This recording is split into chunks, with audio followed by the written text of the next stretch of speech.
안녕하십니까, 설마입니다. 대선 향후 전국, 향후 부동산 전국에 대해서 저도 이제 원고를 쓰면서 이번에 민주당 대선 공약을 보고 있었는데 그중에 부동산 관련된 거를 한번 봤습니다. 한마디로 정리하면 공급은 확대하고 세금은 현 상태 유지라고 정리할 수 있어요. 거기에 세금에 대해서 살짝 숨통 틔워준다 정도 느낌? 공급 정책에 보면은 일기 신도시 재정비, 뭐 일산이나 분당 지금 하고 있는 거 아마 이어서 할 것 같아요. 그리고 재개발 또 재건축 쪽에 보면 재건축 초과이익 한수제 그걸 조금 완화하겠다는 말도 있죠. 그리고 재개발이나 재건축에 대해서 인허가 기간도 좀 단축을 하고 용적률도 상향시켜주겠다. 이런 이제 얘기가 있습니다. 제4기 스마트 신도시를 뭐 수도권 외곽에 뭐 공급하겠다. 그리고 청년이나 신혼부부를 위한 맞춤형 공공주택 60만 호 뭐 건설 계획 이런 것도 있고 GTX ABC 얼른 추진하고 나머지 DEF도 뭐 가겠다. 이런 식의 어떤 수도권에 주로 공급할 수 있는 이런 쪽 얘기가 있습니다.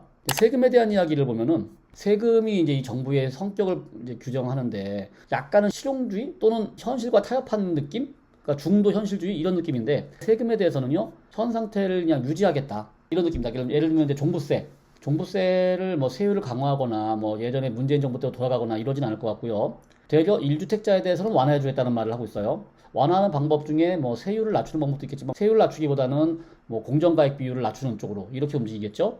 그리고 일시적 2주택이나 상속으로 2주택이 된 것처럼 불가피한 2주택자에 대해서는 예외 조항도 좀 하겠다 라는 말을 합니다. 그래서 종부세에 대한 실효세율을 인상하는 대신에 현 상태를 유지하는 쪽의 기조를 잡고 있어요. 그리고 양도세 부분에 대해서는요 제가 보기엔 되려 획기적이에요. 양도세를 뭐 특별히 낮추거나 올리거나 하지는 않겠지만 다주택자에 대한 양도세 유예를 한시적으로 도입하겠다 이런 말을 했습니다. 1년 동안 한시적으로 유예해 주겠다. 특히나 그 1년 중에 예를 들면 단계별로 6개월 동안에는 아예 양도세를 면제해 주겠다. 그 다음 몇 개월 동안에는 또 뭐 50%만 부과하겠다. 이런 식으로 약간 파격적인 내용이 나왔습니다. 이거는 어떤 얘기냐면 시장에 다주택자들이 세금 때문에 못 팔던 물건들을 내놔라 이런 얘기예요. 마치 정부에서 인위적으로 재건축이니 재개발이니 활성화시켜서 공급하는 것 외에 시장 참여자들이 가지고 있는 것 중에서도 매물을 내놔라. 빈집으로 갖고 있지 말고 팔아라. 세금 낼 거 안 내면 그만큼 싸게 내놔도 되잖아요. 요거는 되게 시장에 대해서 잘 알고 있다라는 느낌이 납니다. 그리고 국토보유세, 지난번 대선 때 이거 얘기했다가 아주 된통 당했잖아요. 이번에 이거 철회했습니다. 현실적으로 안 되겠다. 현실과 타협하는 면이 보입니다. 그래서 요번에 요 부동산 정책을 보면서 핵심 메시지는 이거예요. 부동산 세제는 가급적 손대지 않는 게 좋겠다라는 내용이 읽힙니다. 일각에서는 부동산 대책이 없다라고 표현하는데 제가 보기엔 없다라는 표현보다는 굳이 새로 뭘 만들려고 하질 않는다. 그냥 부동산 세금은 손댈수록 꼬인다라는 걸 좀 아는 것 같아요. 자, 여기서 제가 이제 저의 사심을 담은 취득세 언급이 없는 게 좀 아쉬웠는데 제 사심을 가득 담아가지고 한 가지 바람이 있다면 현재 취득세가 차등화되어 있잖아요. 1주택자, 다주택자가 뭐 1%, 8%, 12% 차등이 되어 있단 말이야. 이걸 일어나 있으면 좋겠다. 1%가 됐든 뭐 4%가 됐든 10%가 됐든 상관없어. 똑같이 취득세를 매겼으면 좋겠다. 취득세가 차등화된 게 묘한 규제예요. 제가 표현하기엔 되게 은밀한 규제다 또는 급소를 찌른 규제다라고 저는 표현을 하는데 다주택자들이 집을 사고 싶어도 취득세 규제에 묶여가지고 못 사요. 근데 이제 거래를 활발하게 하면 그러니까 공급도 늘리고 한시적으로 양도세 유예를 해주면서 물량을 확 풀었을 때 누군가 그걸 또 쭉 사주면서 거래가 되면 그러면 지자체 입장에서도요 그 취득세 수익률이 꽤 많이 생길 거란 말이야. 반면에 부동산 투자자들 우리 같은 시장 참여자들 입장에서는요 양도세나 종부세는 이미 거기에 적응했어. 뭐 양도세에 대해서는 예를 들면은 뭐 매매 사업자를 낸다든가 종부세에 대해서는 뭐 부부간의 명의를 분산한다든가 조금은 적응이 됐는데 취득세는요 일원해준다? 그러면 되게 환영할 정책인 거야. 물론 이게 제 사심을 담아서 하는 얘기입니다. 저 같은 사람들이 되게 좋아할 거다. 이 취득세 일원화가 저항은 최소화하고 환영은 극대화할 수 있는 부동산 관련 정책 중에 묘수가 아닐까라고 생각합니다. 다시 한번 정리하면 규제를 뭐 대폭적으로 완화하거나 그렇다고 대폭적으로 늘리거나 이러진 않을 것 같고 공급을 좀 확대하는 쪽으로 방향을 잡았고 세금은 현상 유지다. 저희 같은 사람들은 크게 뭐 바뀌는 건 없을 겁니다. 지금 같은 입장으로 투자를 하시면 되고요. 앞으로 향후 어떻게 갈지 다 예상은 되잖아요, 이제. 이 사람은 어떻게 할지가 이제 대충 눈에 보여요. 뭐 악재면 악재고 호재면 호재고 이때에 따라 다 다르겠지만 악재라 하더라도요. 알려진 악재는 악재가 아니다. 이런 말이 있죠. 그래서 제가 보기에 부동산 시장은 나빠지진 않을 것 같다. 라고 생각합니다. 자, 이상 설마였습니다. 감사합니다. 안녕하십니까 설마입니다. 제가 최근에 우리 회원분들하고 이렇게 간담회를 좀 했었어요. 그때 상당히 많은 질문들이 나왔는데 그걸 한마디로 정리하면 지금 집을 사야 될까요? 아니면 기다릴까요? 경매가 될까요? 네, 이런 질문이었습니다. 요즘 시장을 제가 한마디로 정리를 하자면 불안한 느낌이 나고 있어요. 보통 시장이라는 게 이제 탐욕을 먹고 자라고 공포를 맛보면서 이제 폭락하고 이러는데 제가 느끼는 요즘 시장은요, 거품이 터지다 말았다. 최근에 보면요, 시장이 많이 막 오른다는 기사가 뜹니다. 뭐 신고가, 뭐 최고가 막 나와요. 근데 그런 동네를 가만히 보면 주로 그게 어디에 있나요? 강남이에요? 압구정 현대? 무슨 뭐 원베일리? 대치동 음마아파트 이런 식으로? 이거를 가만히 보고 있으면 왠지 그 사세라는 느낌이 나, 그 사세. 그들만이 사는 세상? 그래서 제가 이제 한번 실제로 느낌이 어떤가 하고 보려고 아실 데이터를 한번 봤습니다. 최근에 강남 3구 전고점을 다 넘겼어요. 신고가까지 찍고 있습니다. 그게 옆으로 퍼져나가는 형국이에요. 동쪽으로는 강동구에서 하남으로, 서쪽으로는 용산, 마포까지 퍼져나가고 있습니다. 그래서 마용성이란 말이 생기죠. 그리고 과천이나 분당. 분당은 뭐 일기 신도시 특별법 이런 혜택을 받고 있고요. 과천은 뭐 서울이나 다름없지. 거의 강남이죠. 예전 같았으면 이 상태에서 사방으로 퍼집니다. 제가 아마 몇 년 전에 찍었던 영상도 그런 얘기 있죠. 호숫가 이론. 호숫가에 돌을 던지면 그게 퍼져나가는 그 이론. 예를 들면은 지금 강남에서 움직이는 흐름이 성동이나 동대문으로 옮기면 그 다음엔 노도강으로 가야 돼요. 노도강을 거친 다음에는 의정부, 동두천. 만약에 서쪽으로 간다? 그러면은 이제 광명 하안동을 거쳐가지고 부천에서 중동 신도시에서 인천으로 넘어갑니다. 남쪽으로 갑니다. 경부축. 그러면은 당연히 이제 구로금천을 거쳐가지고 수원에서 오산에서 평택까지. 이런 흐름이 있어야 되거든요. 근데 지금 느낌이 이런 흐름이 딱 단절된 느낌이에요. 그냥 그들만 사는 세상 느낌. 강남만 오르고 마용성이 조금 온기를 받고 있는데 현재 노도강 쪽 가면요 되려 빠질 정도입니다. 구로금천도 마찬가지고요. 은평구도 마찬가지고요. 근데 경기도로 넘어가면 외곽 지역으로 가면 저거는 무슨 얘기야. 저렇게 오른다는 얘기가. 이럴 정도입니다. 호숫가의 물결이 예전 같으면 퍼져나갑니다. 그래가지고 이제 경기도 외곽까지 쭉 퍼져요. 온기가 퍼져가야 되는데 이게 안 퍼지고 그냥 여기서만 멈춰 있어. 여기서만 오부작 하고 있지 바깥은 여전히 냉골이다. 이런 느낌입니다. 여러분들은 현장 어떤가요? 혹시 이 영상 보시면서 내가 다닌 동네는 이런데요? 또 내가 다닌 동네는 안 그런데요? 여러분들이 현장에서 느낀 게 있으면 한번 댓글로 남겨주세요. 이게 수치만 보고 알 수는 없는 거니까. 이거를 지금 제가 나름대로 제가 원인을 좀 봤는데 단기적인 상승 됐잖아요. 일단 크게는 정치적인 불확실성이 해소됐어요, 이번에. 여러분들도 다 알고 계시는 개헌부터 해서 대선까지 투자 시장에서 부동산이든 주식이든 불확실성이 해소된다는 게 아주 큰 호재입니다. 정치가 안정이 되니까 외국 자금들도 들어와요, 외국인들도. 그럼 결국은 또 이제 코스피 상승으로 이어지고 있죠. 그리고 또 어떤 현상이 또 있었냐면 최근 몇 년 동안에 상급지 갈아타기 현상이 많았었잖아요. 내가 살고 싶은 집, 더 좋은 집, 가능하면 강남 이렇게 갑니다. 사람들이 강남이 거쳐가는 동네가 아니라 이제 종착지가 되고 있습니다. 지난 20년 동안 보면 왜 강남을 떠났다가 다시는 못 돌아왔어 이런 도시괴담들이 있잖아요. 앞에서 지나가던 사람들의 그런 사례를 보면서 강남은 무조건 있어야 돼. 그러면서 이제 강남에 집을 사놓자. 지방의 자산가들조차도 이제는 강남에 집을 사는 현상이 발생합니다. 일단 묻지마. 무턱대고 사. 그러면서 이제 강남이랑 서울 중에서도 이제 일부 지역이 오르고 있긴 한데 근데 이거의 반면에 지금 실물 경기는 되게 엉망입니다. 얼마 전에 경제 성장률 예상치를 발표했잖아요. 작년까지만 해도 한 1.5% 이렇게 얘기했었는데 지난주 발표한 거 보니까 0.8%?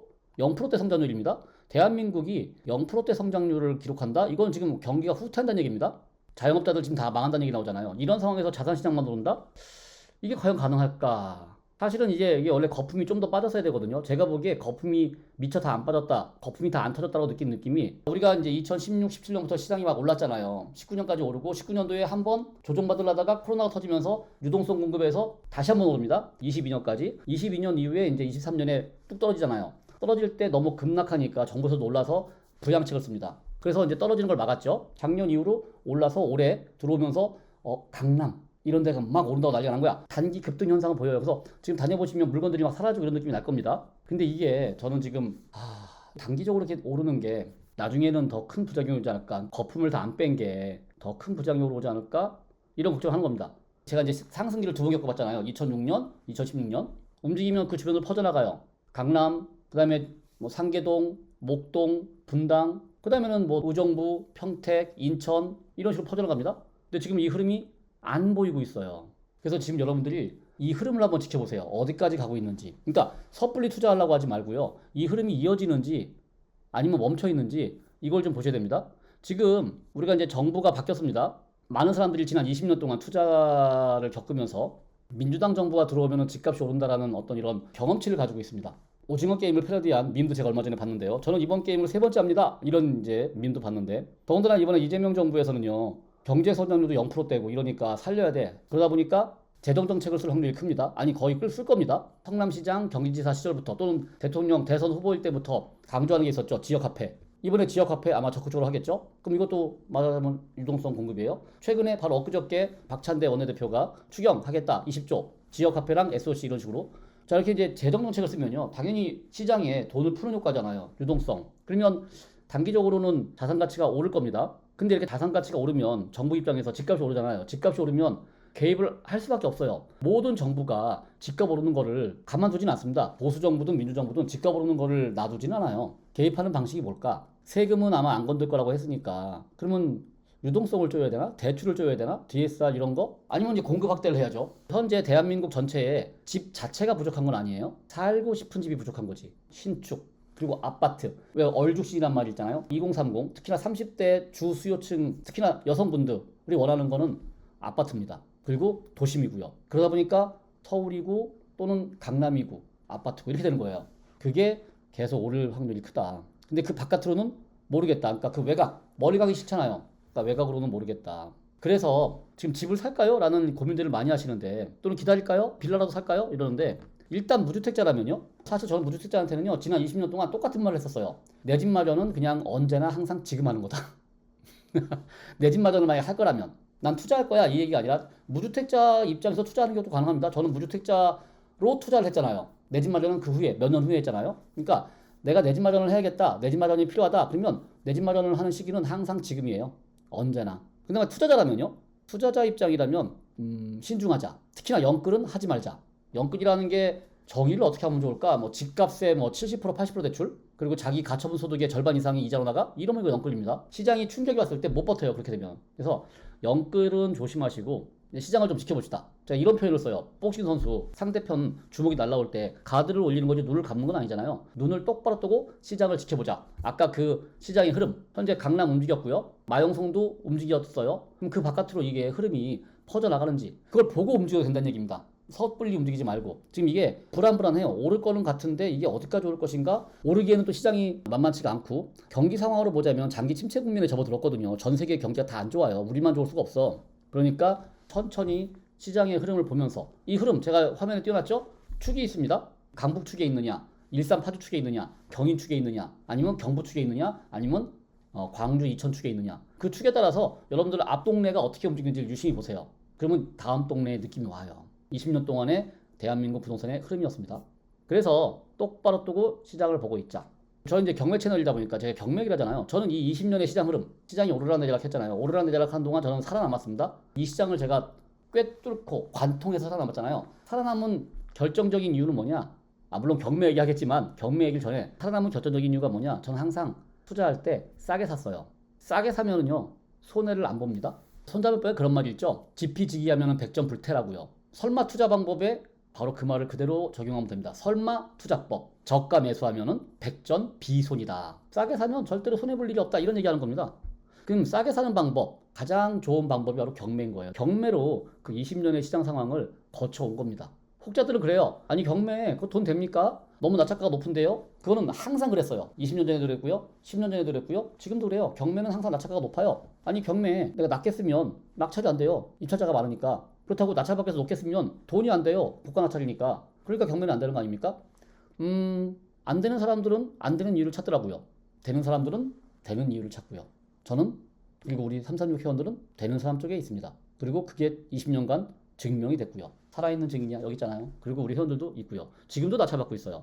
여러분들만 안 하고 있습니다. 자 정리하자면 저는 20년 동안 시장을 살아남았고요. 그 방법 중에 하나가 경매였던 거고요. 경매로 싸게 산 거고요. 그 방법은 지금도 유효하고요. 여전히 쓰고 있고요. 어제도 낙찰받고 명도하고 팔고 이 소식이 계속 올라오고 있어요. 돈 벌고 있습니다. 불안하고 어려운 시장이에요. 이런 시장일수록 원칙을 지키세요. 원칙. 어떤 원칙? 싸게 사자. 지금 시장이 실제로 불안하고 단기 급등하니까 마음이 조급해집니다. 탐욕, 난 놓치면 어떡하지? 라는 탐욕과 벼락거지 되면 어떡하지? 이런 두려움 속에 섣불리 뛰어들라고 하시는 분이 있다면 조금은 자중하시는 게 좋지 않을까. 그리고 끝까지 지켜보자. 시장은 항상 돌고 돈다. 만약에 이번 기회 놓쳤어요? 다음에 또 옵니다. 그러니까 너무 서두르지 마시고 천천히 가시길 부탁을 드리면서 미리 공부하시라. 일단 경매 공부부터 해두세요. 여러분들한테 기회는 계속 옵니다. 지금 여기 질문이 되게 많아요. 오늘은 이 중에 일부만 했고요. 앞으로 할 얘기가 많아서 제가 좀 시리즈로 계속 좀 풀어야겠습니다. 할 얘기가 너무 많습니다. 경매 어떻게 했느냐, 금액대별로 투자할 수 있는 물건 좀 알려달라, 신용부분 어떻게 하면 좋겠느냐, 나 어디에 집을 사느냐, 이런 얘기까지 앞으로 좀 기회가 날 때마다 이렇게 영상을 찍어서 여러분들하고 소통을 좀 하겠습니다. 오늘은 여기까지. 궁금하신 거 있으면 댓글 남겨주시거나 아니면 카페, 우리 삼단조 카페 오셔가지고요, 질문 게시판에 질문 남겨주세요. 그거 가지고 또 여러분들하고 대화를 해볼게요. 자, 이상 설마였습니다. 감사합니다. 안녕.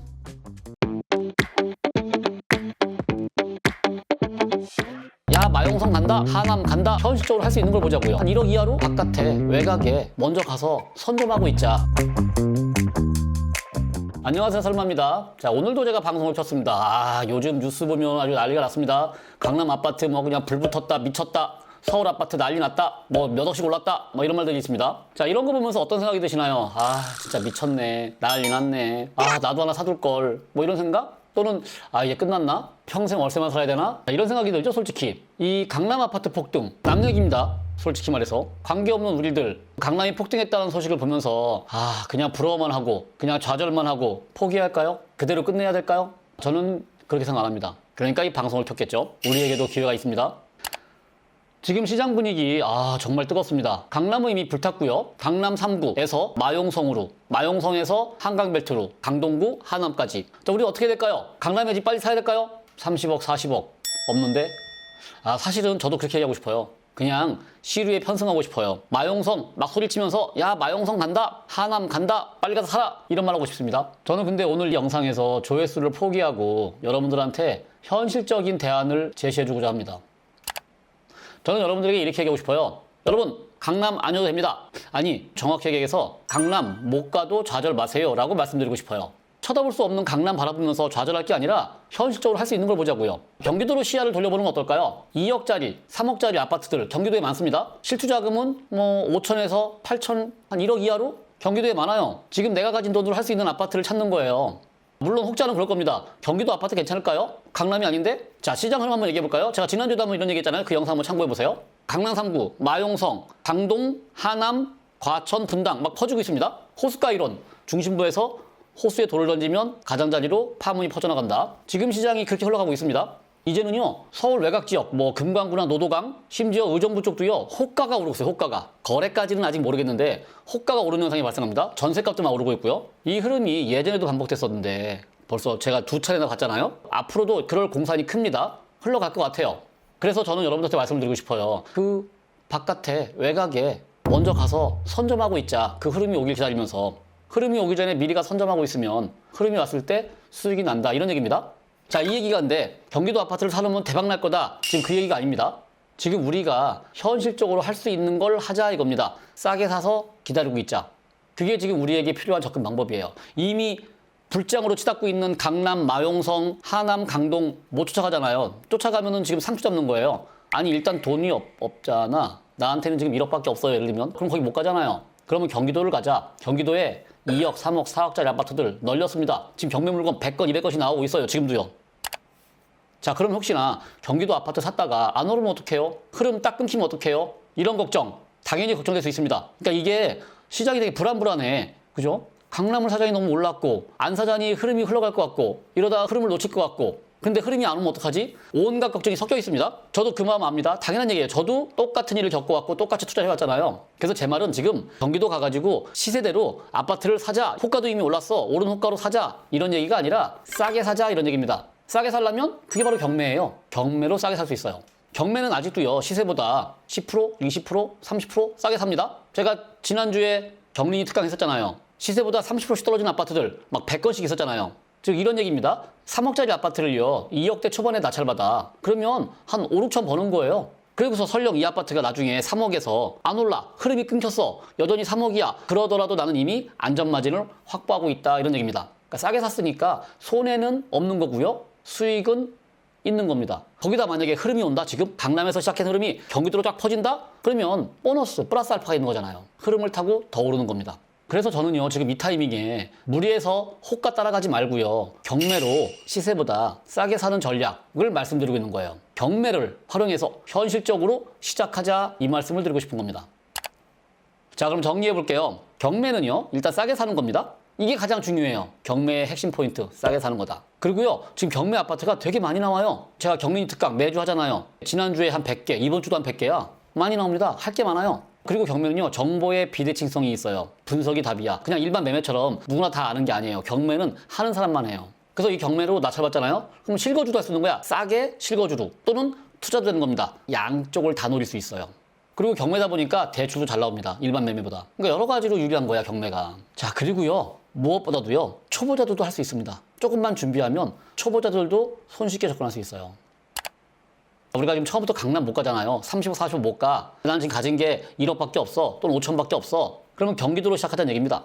2억짜리, 3억짜리, 4억짜리 아파트로. 거기서 종잣돈을 모아, 따박따박 모아, 돈을 불려서 서울로 진입하고. 그러니까 예를 들면 서울 외곽, 뭐 금강구든지 노동각이든지. 거기서 또 종잣돈을 불려. 그래서 또 좀 더 안으로 들어가. 성동구. 나중에 최종 목적지 강남까지. 당장 내년이 아니라 10년, 20년, 30년에 걸쳐서 하자 이런 얘기입니다. 이거 지금 제 얘기입니다. 제가 20년 전에 어디서 시작했습니까? 더군다나 뭘로 시작했습니까? 아파트도 아닌 빌라, 서울도 아닌 평택 또는 성남 여기서 시작했잖아요. 결국은 지금 서울까지 들어와 있잖아요. 언젠간 나도 그 자리로 도달할 거다 이런 얘기입니다. 여러분들도 가능하다는 얘기입니다. 자, 여러분, 그래서 지금은요, 강남 불장인 거, 저렇게 난리치는 거, 상대적인 박탈감 이거를 보면서 좌절하고 있을 게 아니라 지금 내가 할 수 있는 거부터 따박따박 하자는 얘기입니다. 지금 이 기회에 어쩌면 역대급 기회가 온 것 같아요. 그래서 우리 홈336에서는요, 저가 아파트 경매 실매물 분석을 하고 있어요, 매주. 그래서 이런 물건들, 경매 물건들이 분석을 해보는 거야. 임차인은 있는지, 권리분석상 문제는 없는지, 시세는 얼마나 하는지, 얼마나 낮춰받아야 수익이 날지. 이런 것 하나하나 실전 전략을 같이 짜고 있습니다. 자, 지금 당장 강남은 못 가더라도요, 내일의 강남, 최종 목적지 강남을 향해서 지금 여러분들과 함께 한 발 한 발, 바로 여러분들이 오늘 내딛는 그 한 발자국이 시작입니다. 자, 다음 방송에서는요, 여러분들이 많이 궁금해하신 것 중에 경매 투자자가 처음에 실수하는 게 뭔가요? 초보자들이 실수하는 함정, 이 얘기를 한번 해드릴게요. 자, 여러분들의 내 집 마련과 경제적 독립 함께 걸어가겠습니다. 이상 설마였습니다. 감사합니다. 떨어뜨리지도 못할 뿐더러 일단 오르는 거라도 막자. 현금 부자들도 마땅치가 않다. 선수들이 주춤하고 있을 때 기회다. 안녕하십니까, 설마입니다. 정부에서 초강력 대출 규제가 나온 지가 이제 일주일 지났습니다. 부동산 실수요자부터 투자자까지 지금 많은 분들이 혼란스러워하고 있습니다. 시장은 순간 얼어붙었어요. 대책이 발표된 6월 27일 이후로 한 일주일 동안에 서울에서만 거의 160여 건에 해당하는 거래가 계약 파기가 됐었다고 그래요. 금액으로 보면은 그래도 5억에서 10억짜리가 제일 많고요. 근데 20억 이상은 되게 적네요. 그 사람들은 애초에 돈이 많은가 보다. 제가 지난 두 차례에 걸쳐서 라이브 방송을 하면서 규제가 나오자마자 정신이 없길래 한번 정리해드렸는데 다들 지금 걱정이 많으세요? 나 이거 못하는 거 아니냐, 이거 어떡하느냐, 내가 이제 시작하려고 하니 하필이면 이때부터 규제냐 이러시는 분들도 많은데 일단 걱정하지 마세요. 지난 20년간 시장이 있었잖아요. 있으면서 상승기, 하락기, 정부의 규제 또는 부양책 다 겪어봤잖아요. 항상 방법은 있어요. 그리고 도저히 방법이 없을 것 같다. 그러면 기다리는 것도 방법입니다. 기다려보면요, 시장이 또는 상황이 또는 환경이 바뀌어요. 그 속에서 내가 투자할 수 있는 방법을 찾을 수 있다. 자, 그리고 내가 지금 무주택자다? 그런 분들에게는요, 되려 기회가 될 수 있어요. 자, 그래서 오늘은 제가 지난 라이브 때 막 얘기했던 내용을 한번 정리해드리고요. 투자자의 상황별로, 즉 내가 주택수가 몇 주택이냐에 따라가지고 어떤 영향을 받는지 한번 정리해드리면서 그럼 우리는 뭘 해야 될까? 이런 것까지 한번 꼼꼼하게 한번 짚어보겠습니다. 자, 이번 대출 규제의 목적을 한마디로 정리하면요, 부동산 가격의 상승을 막겠다라는 겁니다. 가격을 떨어뜨리겠다는 것까지는 아니야. 떨어뜨리지도 못할 뿐더러 일단 오르는 거라도 막자. 근데 오르는 걸 막으려면 어디를 막아야 되느냐? 가장 많이 올랐던 강남부터 일단 숨통을 조이자 이 얘기예요. 우리가 어느 순간 영끌에서 집을 산다는 말에 익숙해졌잖아요. 이 영끌이 뭡니까? 최대한 대출을 끌어당기는 거죠. 사람들이 과도하게 대출을 받아서 집을 사니까 그거를 막자. 그러면 일단 영끌 수요가 사라지는 겁니다. 끊임없는 집값 상승의 랠리를 막겠다 이겁니다. 일단 랠리를 끊어야 돼. 자, 내용을 하나씩 볼게요. 우선 가장 강력한 거 첫째, 수도권에서 주담대 한도를요 6억으로 제한해버렸어요. 주택 가격으로 대출 제한한 거랑 다르게 아예 대출의 금액을 제한시켜버린 겁니다. 6억 이상은 대출 못 받아. 이 얘기 뭔 소리입니까? 10억짜리를 사도 대출 6억, 20억짜리를 사도 대출 6억, 40억짜리를 사도 대출 6억이야. 그러면 금액이 큰 걸 살면 살수록 내 투자금이 커지는 겁니다. 그럼 이게 영끌을 못해요. 거기에 두 번째, 다주택자는요 아예 주담대를 아예 금지해버렸어. LTV 0% 이게 뭔 소리입니까? 대출 금지란 뜻이야. 그러니까 내가 이미 주택이 있는 사람이다. 그러면 추가로 살 생각 아예 말아라. 물론 살려면 현금 들고 살아. 근데 개중에 이제 그런 얘기들이 있습니다. 이건 현금 부자들만 좋은 거 아니냐. 근데 막말로요, 현금 부자가 있다고 치자고요. 지렛대를 활용해 투자하지 현금을 몽땅 넣으면 이 현금 부자들도요 수익률의 관점에서 본다는 얘기예요. 수익률이 떨어지는 건데 쉽게 못 덤벼요. 자, 그래서 현금 부자들도 마땅치가 않다. 1주택자가 만약에 갈아타기를 한다? 그럼 반드시 기존 주택을 6개월 이내에 처분해야 된다. 이때 이게 여러분들이 그냥 주택을 추가로 못 사처럼 보이는데 사도 돼. 새로 사면서 대출을 받을 때 얘기인 겁니다. 1주택자가 기존 주택을 보유한 채로 갈아타기를 해. 그러면 새로운 주택을 사잖아요. 그때 대출을 받으려면 기존 주택도 6개월 내에 처분을 해야 돼. 처분 못하면 새로 받는 대출을 회수합니다. 자, 그 다음에 주담대 만기를요 30년으로 단축했어요. 이게 뭔 소리인지 이해되세요? 상환 기간을 길게 잡으면 매달 상환액은 어때요? 낮아져요. 근데 50년 하지 마라. 30년 내에 다 갚아라. 그러면 상환 금액이 올라가는 거예요. 대출 상환 부담을 올려서 역시 못하게 하겠다.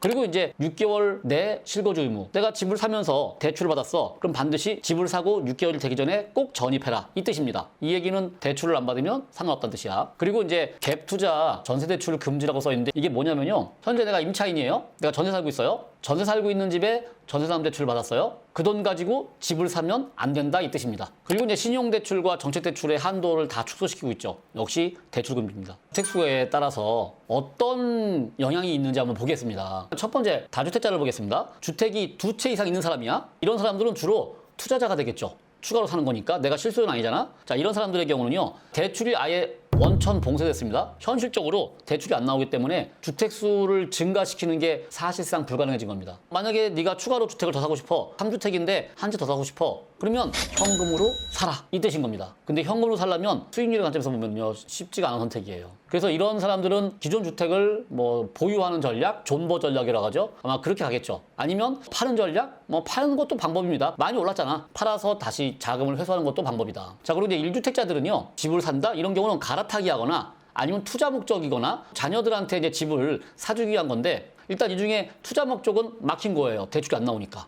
근데 갈아타기라면요. 새로운 주택을 산 다음에 기존 주택을 6개월 이내에 처분하면 되는 거야. 그러면 대출이 나온다는 얘기입니다. 그리고 새로운 주택에 6개월 이내에 전입을 해야겠지. 그래서 매우 제한적으로 대출이 나올 겁니다. LTV 60% 대출을 줄이겠다 이런 얘기고 거기에 플러스 뭐가 걸리는 거예요? 대출 총액 한도 6억에 딱 걸리는 거야. 갈아타기도 아마 만만치가 않을 거고요. 그래서 이렇게 시장이 약간 안 좋을 때는요. 갈아타기 하려면요. 기존 주택을 먼저 팔고 그 다음 걸 사는 전략을 취해야 돼요. 그러니까 시장이 오를 때는 갈 집을 먼저 사놓고 기존 주택을 나중에 팝니다. 근데 시장이 이제 꺾였잖아. 꺾일 때는요. 기존 주택을 먼저 팔고 갈 집을 나중에 사는 이렇게 순서를 바꿔야 됩니다. 그리고 아마도 상급지 이동이 상당히 제한적일 겁니다. 쉽게 못 넘어가죠. 왜? 돈이 많이 필요하니까 상급지로 가려면. 그래서 동급지 내지는 하급지로 이동은 잘 안 하겠지 근데. 그래서 갈아타기 수요도 많이 위축이 될 것 같다. 마지막 무주택자. 이번 영상의 가장 중요한 주제기도 해요. 일단 무주택자 또는 실수요자라면 뭐 신혼부부, 내 집 마련 이런 수요가 될 겁니다. 이런 경우는요. 기회가 열려 있는 거예요. 물론 여기에도 LTV 총액 한도 6억의 제한이 딱 걸려 있지만 그럼에도 불구하고 기존 주택을 처분하는 조건이라든가 대출 금지가 아니잖아. 그냥 새로 집을 산 다음에 어차피 실수요자니까 전입할 거 아니야. 그래서 아마도 중저가 매물 10억 이하 물건들은요 큰 제약이 없어. 똑같은 거야 6억까지니까. 그래서 10억 이하 매물들은 제가 보기엔 여전히 인기가 있을 거라고 보고요. 그럼 이렇게 되면은 보통 서울에서도 강남 이외의 지역, 뭐 노도강이나 금강구나 또는 경기도권의 괜찮은 지역들은 웬만하면 갈 수 있어요. 심지어 분당도 갈 수 있다? 잘 보세요. 기회입니다. 특히나 경매로 싸게 살 수 있는 기회이기도 해요. 지금 우리 카페나 커뮤니티 단톡방에 가장 초미의 관심사 경매는요? 경매도 규제가 되나요? 이런 질문들이 되게 많습니다. 대출 규제는요 경매가 됐든 매매가 됐든 똑같이 적용이 돼요. 경매라고 예외가 아니야. 그래서 경매로 낙찰을 받더라도요 6억 이하 제한에 걸리고요 LTV 제한에 걸리고요 전입요건 제한에 걸립니다. 경매라고 다를 거 없습니다. 경매도 똑같이 적용이 된다. 지금의 상황입니다. 보통 이제 많이 그런 얘기들을 해요. 만약에 6개월 내에 전입을 해야 된다고요? 근데 명도니 뭐니 하다 보면 6개월 넘어갔을 텐데 그런 경우는 어떻게 해요? 이런 얘기가 있는데 그 얘기는 온라인상에서 얘기하면 좀 애매한데 나중에 제가 특강이나 오프라인 모임 같은 거 있잖아요. 그때 한번 어떻게 하면 될까 이런 얘기 한번 해볼게요. 이게 좀 특이한 케이스니까 경매만큼은 예외 조항으로 인정해 줄지는 아직 모를 일입니다. 현재는 없지만 지켜보자고요. 그건 아직 알 수는 없다. 자, 그러면 우리는요 이제 손 놓고 그냥 있어야 될까요? 이거 이것저것 아무것도 되는 게 없어? 근데 아니죠. 어디에나 방법은 있습니다. 특히나 경매 투자 아직도 가능하고요. 어떤 식으로 접근하면 좋을지, 어떤 물건을 또는 누가 어떻게 요거를요 제가 다음 주에 좀 더 구체적으로 디테일하게 찍어드릴게요. 그리고 지금 규제가 시작된 지 이제 일주일도 안 됐습니다. 요 일주일 동안의 반응이나 상황을 또 정리해서 다음 주에 한번 또 말씀드릴 거고 특히나 요거 하나만 기억하세요. 경매장에 선수들이 주춤하고 있을 때 내 집 마련이 기회다. 그래서 공부하시고요. 제가 지금 특강도 하고 번개도 하고 모임도 합니다. 카페나 이렇게 아지트에 오셔가지고요. 같이 공부하면서 기회를 잡자. 이런 말씀을 드리겠습니다. 안녕하십니까, 설마입니다. 지난 6월 말에 627 대출 규제가 뜨고 한 3주가 지났습니다. 그 사이에 시장이 아주 혼란스러워요. 되게 불확실해요. 오른다는 얘기인지 내린다는 얘기인지, 사람들은 반응은 집값은 오를 것 같다고 얘기는 하는데 그런 게 보이기도 하고 그런 게 안 보이기도 하고 이러는데, 여기서 이제 중요한 거는 불확실성이에요. 이게 금리가 뭐 오를 거냐, 대출을 규제할 거냐, 대출이 얼마 안 나올 거냐, 이 얘기보다 앞으로 어떻게 될 거냐를 모르니까 사람들이 더 힘들어합니다. 대출 규제가 경매 쪽에는 그렇게 많이 오진 않았습니다. 대출을 여전히 뚫어주고 있어요. 근데 문제는 나는 대출 받았다고 쳐. 대출 받아서 낙찰받은 물건이 그 다음에 팔라고 했을 때 내 물건을 사줄 사람들은 대출 규제에 정확히 걸립니다. 그러니까 매수세가 없는 거예요. 그래서 이게 보면 사람들이 다들 달을 가리키는데 달은 안 보고 손가락만 보는 그런 현상이 지금 보여요. 대출이 지금 나오냐 안 나오냐가 중요한 게 아니라 이 규제로 인해서 향후 시장 참여자들의 어떤 심리, 이게 어떤 영향을 미칠 것이냐, 이걸 보는 게 중요해요. 그리고 사람들의 심리는 확실하게 지금 꺾이는 것처럼 보여요. 제가 20년 넘게 투자를 해왔잖아요. 20년 생활 속에 가장 사람들이 헷갈려하는 시장이고요. 그리고 규제가 가장 강력한 규제이기도 해요. 보통 규제라는 게 이게 간복이거든요. 모든 정부들은요, 부동산 시장이 안정되기를 원하지 오르기를 원하는 정부도 없고요, 떨어지기를 원하는 정부도 없습니다. 그냥 안정되길 바래요. 그래야 정권이 유지가 돼. 부동산 시장이 오르잖아요. 그럼 모든 정부는 규제를 합니다. 또 부동산이 떨어지잖아요. 그러면 또 이게 규제를 풀어요. 근데 시장이 방향을 잡았어. 오르는 쪽으로 방향을 잡으면요, 규제를 붙여도 올라요. 시장이 떨어지는 쪽으로 방향을 잡잖아요. 그럼 규제를 풀거나 심지어 부양책을 써도 떨어집니다. 최근에 여러분들이 알고 있는 최근 10년 동안 시장이 많이 올랐어요. 근데 그때 정부는 어떻게 규제를 했느냐? 찔끔찔끔 규제를 했어요. 마치 간보기 형태야. 그러니까 시장이 자꾸만 거기에 적응을 해요. 적응을 하다 보니까 규제를 하나씩 붙여도 계속 열기구가 뜨듯이 올라갔었습니다. 근데 이번 규제는 어떤 느낌이냐면요, 간보기 규제가 아니라 한 번에 싹 쓸어버려? 이런 느낌이에요. 이 열기구가 뜨려고 하는데 그 열기구에다가 규제를 붙이는 느낌이 아니라 열기구에 그 위에 풍선을 그냥 확 불사질러 버리는 느낌? 이런 느낌이에요. 그러다 보니까 시장 참여자들이요, 하고 놀랬어요. 이게 뭐지? 이러고 있는 중입니다. 지금 1주차, 2주차, 이제 3주차가 지났습니다. 이제 처음 1, 2주차 때는요, 긴가민가 하고요, 사람들이 잘 모르겠는데 하고요, 또는 대출이 안 나오면 어떡하지라는 생각에 심리적으로 쫓기는 느낌이야. 빨리 받아야 돼. 대출 규제가 더 많이 나오기 전에, 대출이 더 막히기 전에 빨리 받아야 돼. 이런 움직임들이 있었습니다. 그래가지고 7월 첫 주, 7월 둘째 주에는요, 사람들이 좀 덤비는 느낌이 있었어요. 그래가지고 낙찰가가 생각보다 안 떨어져요. 근데 실제로 법원에 가면 사람들이 조금씩 빠지는 게 느껴져. 사람들이 입찰자가 좀 줄어든 것 같아요 라고 얘기를 하면 그게 어떻게 느끼냐면요, 입찰자가 한 10명이 있다고 쳐. 10명이 있었는데 한 3명 정도는 줄어든 것 같아요. 그러면 이 얘기는 위에 있는 부분을 제거했어요가 아니라 중간에서 빠져나간 느낌이에요. 이거를 제가 지난번 라이브 때 밑장 빼기라고 표현했더니 우리 회원님께서 젠가 빼기다라고 표현하시더라고요. 맞아요. 젠가 빼기 같은 거예요. 이렇게 있던 데서 이렇게 빠져나간 거야. 그러다 보니까 여전히 입찰가는 높은 느낌이 나요. 젠가를 계속 빼다 보면 어떻게 됩니까? 실제로 무너집니다. 그래서 최근 이제 이번 주 들었어요. 이번 주 3주차 월화수에 어떤 느낌이 있었냐? 확실히 사람이 줄었네요. 이 느낌과 함께 입찰가가 떨어졌네요. 이런 느낌이 납니다. 회원분 중에 한 분이 지난 월요일 날 카톡을 보냈어요. 마음을 비우고 왔더니 낙찰됐다. 설마님은 저한테 행운의 여신입니다. 제가 여신이었군요. 물론 제가 이제 우리 카페 회원들하고 모임을 하면 일종의 왕언니이기도 합니다. 수다를 많이 떨어가지고요. 그러니까 이게 갑자기 어떤 느낌이냐면요, 1, 2주차 때 젠가 빼기를 통해 가지고 선수들이 주춤하고 있었고요, 아직 못 모르는 초보자들이나 또는 컨설팅 낀 실수요자거나 이런 분들이 있다가 3주차 오면서 이제 실감이 나네, 이제 느낌이 오는 거예요. 이게 제가 왠지 기시감이 느껴지는 게 2008년 말 2009년에 서브프라임이 오고요, 그때 이제 경기가 확 꺾입니다. 그리고 거래가 안 되고 가격이 쭉 빠져요. 그게 2009년 1월, 2월 달까지 아파트 가격이 한 30% 이상 빠진 것 같아요. 제가 아는 동네, 예를 들면 제가 이제 분당에서 투자를 했잖아요. 분당에 30평대 아파트가 그 당시 한 6억 정도 하고 있었는데 한 몇 달 사이에 4억까지 빠지는 거예요. 그런 현장을 목격했었어요. 너무 많이 빠지니까 이제 일종의 그런 거 있죠. 주식에도 왜 낙폭 과대에 따른 반반 매수세 이런 거 있잖아요. 그러니까 6억짜리가 4억까지 빠지니까 이제 사람들이 입질하기 시작하네. 그래가지고 4억짜리 매물들이 싹싹싹 사라져. 사라지니까 이게 4억 5천까지 단기 급등을 해요. 한 몇 달 사이에. 정부에서 뜨거워 이래가지고요, 그때 나온 게 DTI 규제입니다. 집값 잡기 전방위 대책, 수도권 규제 막 이런 게 나와요. 이게 2009년도 9월달 10월달 얘기예요. 그리고 여러분들이 기억하는 장기 침체, 이제 2009년 겨울부터 2010년, 11년, 12년, 13년, 14년, 15년, 16년까지 그거 겪고 나서 이제 16년부터 오르기 시작해요. 자세한 얘기는 제가 이제 우리 오프라인 강의 때 하니까 일단 오늘 하고 싶은 얘기는 이 얘기예요. 지금 제가 이걸 보면서 여기다 숫자만 바꾸면 돼. 22년을 09년으로, 자, 22년까지 집값이 폭등을 했습니다.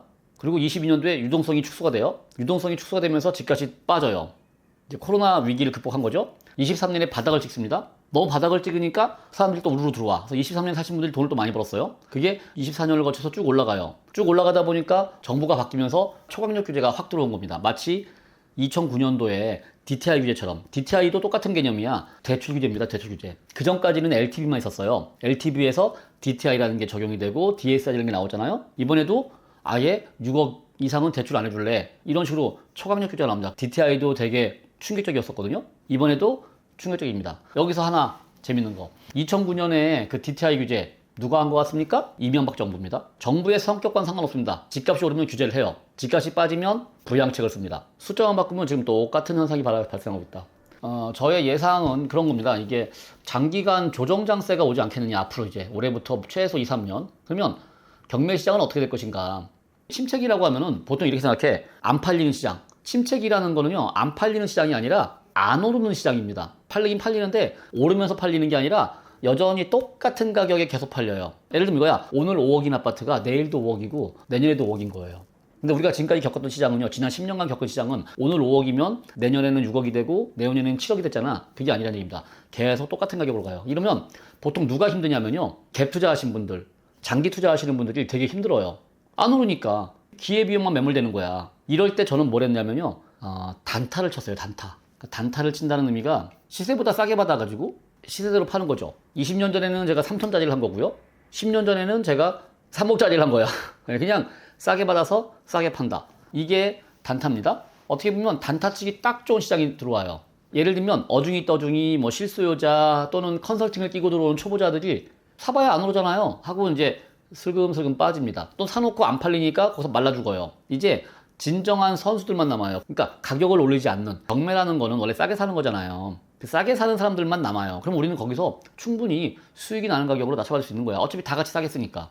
게다가 시장이 안 오른다? 시장이 안 오르면요, 경매가 많이 나옵니다. 꾸준히 나와요. 그러니까 이때는 꾸준히 많이 나와요. 경매를 배우신 분들이 또는 지금부터 배울 분들이 돈 벌 수 있는, 제가 보기엔 거의 마지막 기회 아닐까 싶긴 해요. 이제 또 이런 시장이 또 올지 저도 모르겠습니다. 내 눈앞에 토끼가 뛰어당겨. 이 토끼를 잡자고 막 총알을 난사해. 다 놓쳐. 자, 탄창이 비었어. 근데 이제 저 멀리서 뭐 횡성 한우가 와, 뭐 멧돼지가 와. 저걸 잡아야 되는데 탄창이 비었네. 눈앞에서 놓치네. 딴 놈이 잡아가네. 이럴 수가 있는 겁니다. 지금은 공부해. 공부하면서 탄약을 비축하세요. 큰 기회가 오고 있습니다. 그 기회를 잡아야 될 거 아니야. 뭐 단타를 치든 또는 실소자로서 내 집 마련을 하든 아니면 상급지로 갈아타든 이런 기회가 오는 거예요. 그리고 이 대출 규제가, 여러분들 대출 규제가 아우 힘들어, 똑같은 규제예요. 누구한테나 똑같이 힘듭니다. 현금 부자들만 돈 벌란 얘기냐 이런 말들도 하시잖아요. 근데 막상 생각해봐요. 내가 40억짜리 아파트를 사는데 예전에는 20억 대출이 나왔었어. 근데 6억밖에 안 해준대. 나머지 다 현금으로 채우라고 해봐요. 1000억대 부자라면 모르겠어. 근데 40억대 사는 사람은 또 고만고만한 사람들이 사는 겁니다. 딱 그 컨셉이 맞는 사람들이. 근데 거기다 현금을 다 집어넣고 있어요. 수익률이 뚝 떨어지잖아요. 그것도 쉽게 선택 못합니다. 다 각자 자기 입장에서 다 같이 힘들어요. 그래서 나는 내 입장에서, 내 환경에서 내가 할 수 있는 걸 하면 된다. 호시우행이라고 하죠. 호시우행. 호랑이가 토끼를 잡을 때 어떻게 합니까? 전력을 다해. 가만히 노려보고 있다가 기회가 오면 잡는 거예요. 여러분들은 지금 가만히 노려보면서 기회가 오기를 기다리고 있자. 어떻게 하면 되느냐? 공부해야죠. 공부는 어떻게 하느냐? 혼자 하기 힘들어? 그러면 우리 커뮤니티에 오세요. 우리 커뮤니티에 오셔가지고 같이 공부하면 됩니다. 자, 이상 설마였습니다. 안녕. 안녕하십니까, 설마입니다. 지난 627 대출 규제로 부동산 담보대출 금액이 아예 6억으로 제한되고 있습니다. 이걸 가지고 시장에서는 지금 해석이 엇갈리고 있어요. 상승론과 하락론이 부딪히고 있죠. 자, 그런데 말입니다. 이런 여파가 전세 시장에까지 퍼지고 있다는 사실 알고 계십니까? 지금 전세 시장도요, 오르냐 내리냐 의견이 막 엇갈리고 있습니다. 오늘은 이 전세 시장에 어떤 변화가 왔는지, 그래서 왜 이렇게 의견들이 엇갈리고 있는지 그거를 하나씩 짚어보고 제가 분석해드리는 시간을 갖도록 하겠습니다. 이 전세 시장의 판도를 뒤흔들고 있는 게 전세 대출입니다. 불과 2달 만에 전세 대출 보증 비율이요, 100%에서 90%로 다시 90%에서 80%로요 뚝 떨어졌어요. 보증 비율이 줄어든다는 말은 은행에서 빌려주는 돈이 줄어든다 이 뜻입니다. 자, 5억짜리 전세 물건이 있다고 쳐요. 여기에 예전에는 보증 비율이 100 막 이랬으니까 대출이 막 4억 5억 다 나와. 그랬던 게 보증 비율이 줄어들어 90으로 80으로. 그러면 대출 금액이 5억 나왔던 게 4억으로, 4억 나왔던 게 3억으로 준다는 얘기입니다. 그 얘기는 내가 대출 금액이 줄어드는 것만큼 현금이 필요하다 이런 얘기가 되는 겁니다. 그러니까 내가 전에는 1억 정도만 가지고 들어갔던 전셋집이 1억 5천, 2억 이렇게 현금이 필요한 상황이 되는 거예요. 게다가 지금 또 무슨 얘기가 나오느냐, 전세 대출에도 DSR을 적용하겠다 이런 말까지 나와요. 그렇게 되면은요, 담보대출을 6억으로 제한한 것처럼 이제는 전세대출도 3억으로 제한되는 효과가 생기는 겁니다. 내가 5억을 들어가든 7억을 들어가든 10억을 들어가든 대출은 3억이다. 남은 돈은 다 네가 현금을 넣어라. 이렇게 될 수도 있는 겁니다. 물론 아직 DSR 규제 얘기는 지금 전망만 나와 있지 아직 확정된 건 없어요. 이렇게 되면은 우리가 전세에 들어가는 문턱이 점점 높아지는 상황이 되는 거예요. 그럼 전세 시장은 어떻게 될까요? 임차인 입장에서 한번 생각해 볼까요? 아까 얘기했듯이 대출이 줄어드니까 자연스럽게 내 전세금에 들어가는 돈이 늘어나는 겁니다. 대출 비율이 줄어들어. 그럼 줄어드는 만큼 내 현금 비율이 늘어나는 거죠. 자, 그럼 내가 늘어나는 현금을 못 맞추면, 즉 여윳돈이 부족하면 어떻게 되는 겁니까? 그러면 내 현금에 맞게 집을 줄여가거나 아니면 모자란 돈만큼 월세로 부담을 해야 되는 거죠. 자, 이런 일이 반복되면 전세 시세는요, 하락 압력을 받겠죠? 전세라는 게요, 지난 10년을 돌이켜보면요, 대출을 최대한 땡겨서 가능한 한 좋은 집에 사는 수단이 전세였었어요. 전세 보증금 1억을 빌린다고 쳐요. 전세 대출 이자가 한 2% 안팎 이러니까 1억을 빌렸을 때 월 20만 원도 안 나가는 돈이 돼. 근데 이걸 만약에 내가 1억만큼 월세로 전환하잖아요? 그러면 40만 원, 50만 원이 나갑니다. 그러니까 임차인 입장에서 대출을 땡겨서 전세를 들어가는 게 월세를 들어가는 것보다 훨씬 저렴한 거예요. 그러니까 자꾸만 전세만 찾아. 그러면 집주인 입장에서는요, 전세가 금방 없어지니까 전세금을 조금 더 올릴 거 아닙니까? 그럼 올리는 만큼 대출을 받고 또 없어져. 그럼 또 올려. 그럼 대출을 받고 또 없어져. 이러다 보니까 전세값이 지난 10년 동안 전세 보증금은 쭉 올라가는데 월세는 거의 안 올라가는 이런 현상이 최근 10년 동안의 현상이었어요. 즉 대출로 전세를 사는 겁니다. 그래서 제가 한 6, 7년 전에 찍었던 영상 있죠. 여러분들이 살고 있는 전세에는 거품이 껴있다.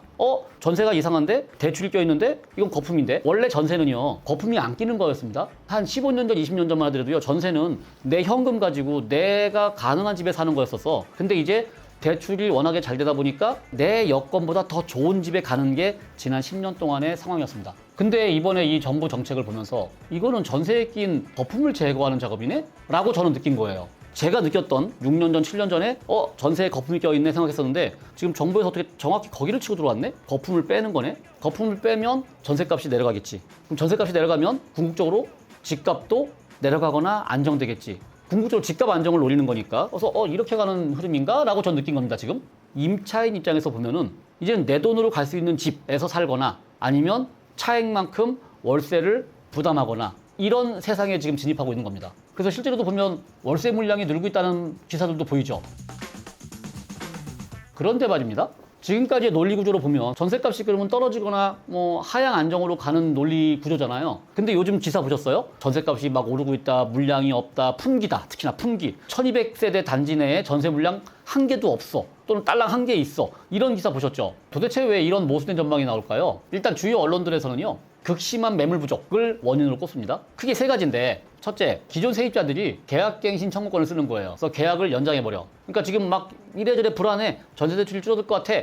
막 이러니까 임차인들이 옮기려면 힘들겠다. 바로 빨리 갱신해버리자. 그래서 매물이 안 나와.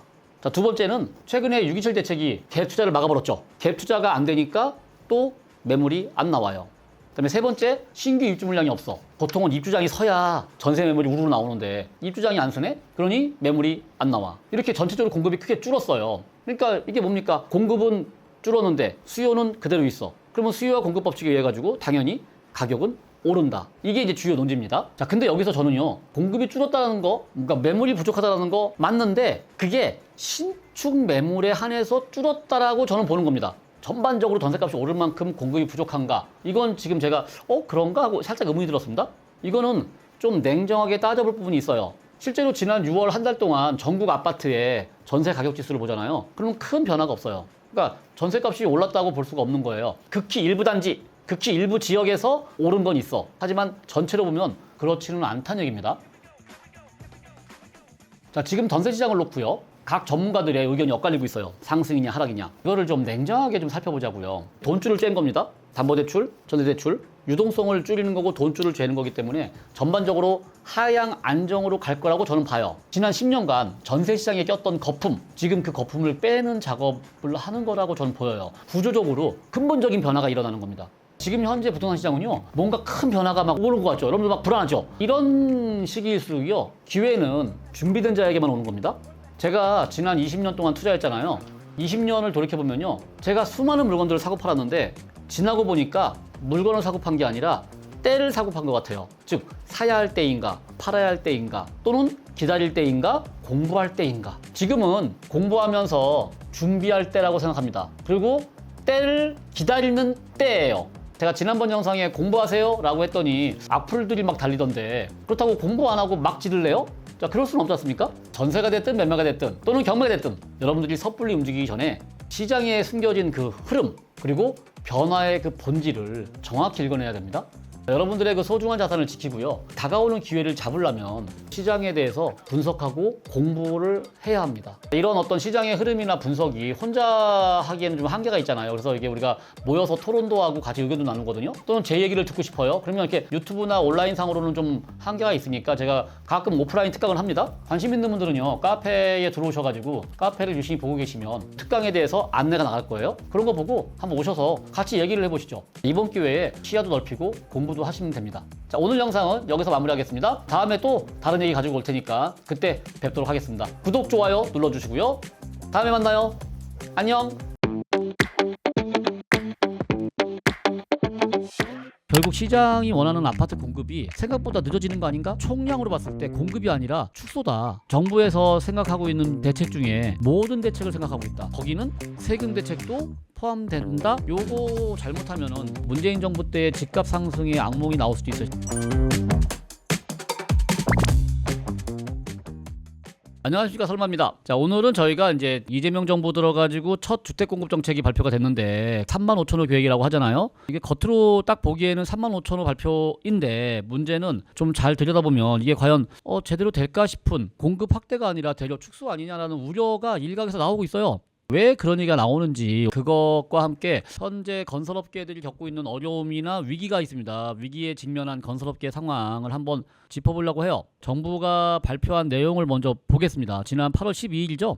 기획재정부에서 발표를 했습니다. 국유지나 또는 노후된 공공청사들이 있습니다. 이런 것들을 활용해가지고 청년 또는 서민용 공공주택입니다. 청년과 서민이 이제 방점이에요. 그래서 공공주택 35,000호 이상을 공급하겠다라고 이제 발표를 했습니다. 구체적으로 보면은 국유지를 활용한 주택 공급 확대 등 국민 행복 지원이라는 제목을 달았는데, 유휴지라는 말은 유휴, 즉 놀고 있다는 뜻입니다. 국가, 국유지나 또는 시유지나 이제 지자체 땅이 있는데 그 중에 놀고 있는 땅들이 많아요. 그걸 가지고 개발을 하겠다. 그래서 공공 토지니까 개발이 민간 토지보다는 좀 빠를 거 아니냐라는 아이디어에서 나온 겁니다. 그 아이디어는 일단 말이 돼요. 그래서 유휴지나 또 노후된 이제 관사나 청사 같은 게 있어요. 그런 것들을 복합 개발을 해서 공공주택을 약 35,000호 플러스 알파를 공급할 건데, 그 구체적인 내용을 보면 일단 35년까지 기존에 계획이 잡힌 게 있습니다. 약 2만 호 정도를 35년까지 이제 공급하려고 했는데 이것들을 좀 빨리 하겠다. 그리고 이제 도심에 노후된 공공청사 또는 역세권 유휴 부지 등을 추가로 발굴하겠다. 그래서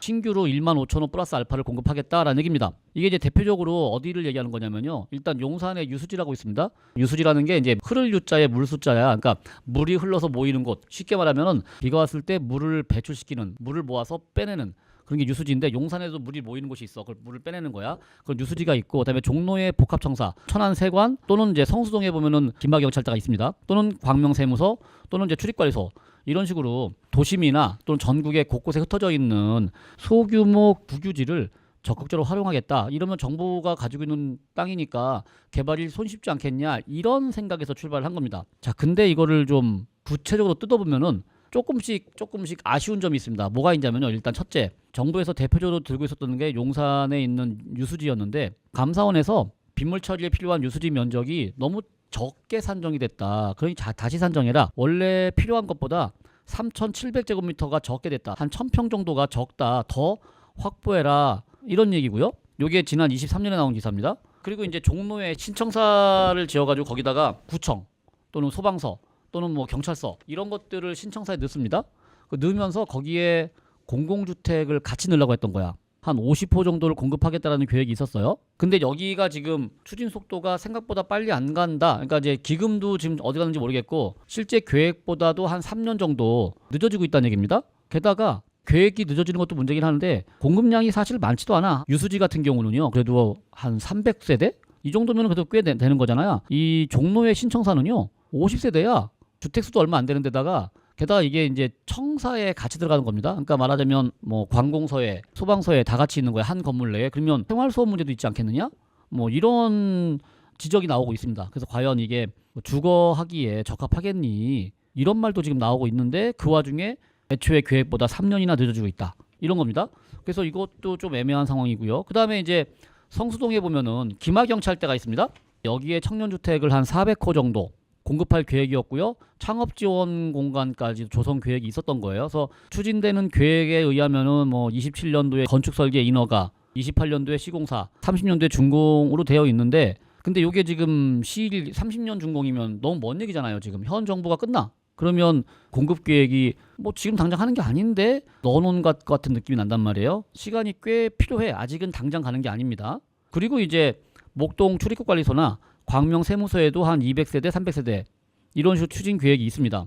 근데 이제 이게 가만히 보면은 우리가 원하는 거는 사실 아파트잖아요. 지금 여기는 주된 대상이 청년주택, 공공임대, 공공주택 이런 개념입니다. 근데 사실 시장이 원하는 거는 아파트야. 그것도 대단지 이렇게 200세대, 300세대가 아니라 1000세대, 2000세대 대단지 아파트가 사실은 시장이 요구하는 건데 시장의 요구랑은 살짝 다릅니다. 그리고 이게 소규모 부지들을 이렇게 짜집기 한 느낌이 나잖아요. 숫자를 합쳐서 그렇게 해서 35,000세대를 만든 게 아니냐라는 게 지금 이제 아쉬운 점이에요. 게다가 이런 것들이 그나마 추진이라도 되면 모르겠는데 재검토 들어갔거나 뭐 지연이 되거나 당장 하는 것이 아닌 것들도 있어서 체감 효과가 썩 나오지 않는 게 아닐까? 그러니까 지금 정부에서 현재 6.27 대책을 통해 가지고요. 수요를 눌러놓는 거는 일단 성공했어요. 그래서 지금 벌써 7월달, 8월달 서울 시내 주택 거래량, 좀 주택 가격 상승률을 보면 떨어지고 있다. 거래량은 거의 뭐 반토막 이하로 떨어졌습니다. 그래서 일단 수요를 눌러놓는 거는 성공했는데 이제 그 다음으로 이제 공급 대책이 나와야 되는 건 맞아요. 그래서 공급 대책이 나와서 앞으로 공급이 이렇게 많이 나올 거니까 굳이 주택 집값이 움직일 필요가 없다라고 시그널을 줘야 되는데 지금 8월 12일 날 발표된 대책만 가지고는 체감하기가 힘들다? 이 느낌이 납니다. 공공주택으로 추진하면 좋을 텐데 왜 안 되느냐? 우선 보면요. 크게 지금 세 가지 정도의 문제를 사람들이 지적을 하고 있어요. 첫째는 사업성 부족이고요. 두 번째가 이제 재원, 돈이 없어. 세 번째가 이제 전문성이 부족해. 비효율적이야. 자, 첫 번째부터 볼게요.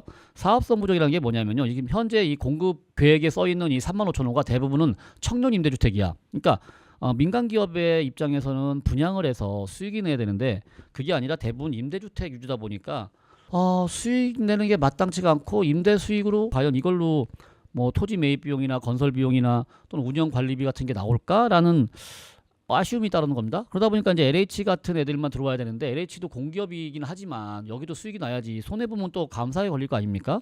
그러다 보니까 사업성이 별로 안 나가지고 잘 의욕이 좀 없다. 즉 건설사 입장에서 봤을 때 애써 지어놔도 별로 남는 게 없는데 이런 느낌이 있어가지고 적극적이지 않은 게 하나 있고요. 그리고 이제 두 번째가 이제 이 공공주택에 들어가는 게 말하자면 이게 이제 주택도시기금입니다. 근데 이게 보통 청약의 적립금인데 청약통장의 적립금이 지금 많이 소진됐다는 말들이 나오니까 돈이 없는 겁니다. 그러니까 해마다 뭐 전세자금 대출이냐 공공임대냐 이런 데로 막대한 자금이 나가면서 약간은 고갈조짐이 보인다. 그래서 이제 정부에서 추가로 돈을 넣어야지 이 공공주택이 추진될 건데 재정 여력이 넉넉치가 않다. 즉 집을 짓고 싶어도 지을 돈이 없다라는 말. 그러니까 1번하고 이어지는 얘기긴 해요. 민간 분양이 아닌 걸로 가다 보니까 이게 재원 마련도 만만치가 않은 것 같아요, 실제로.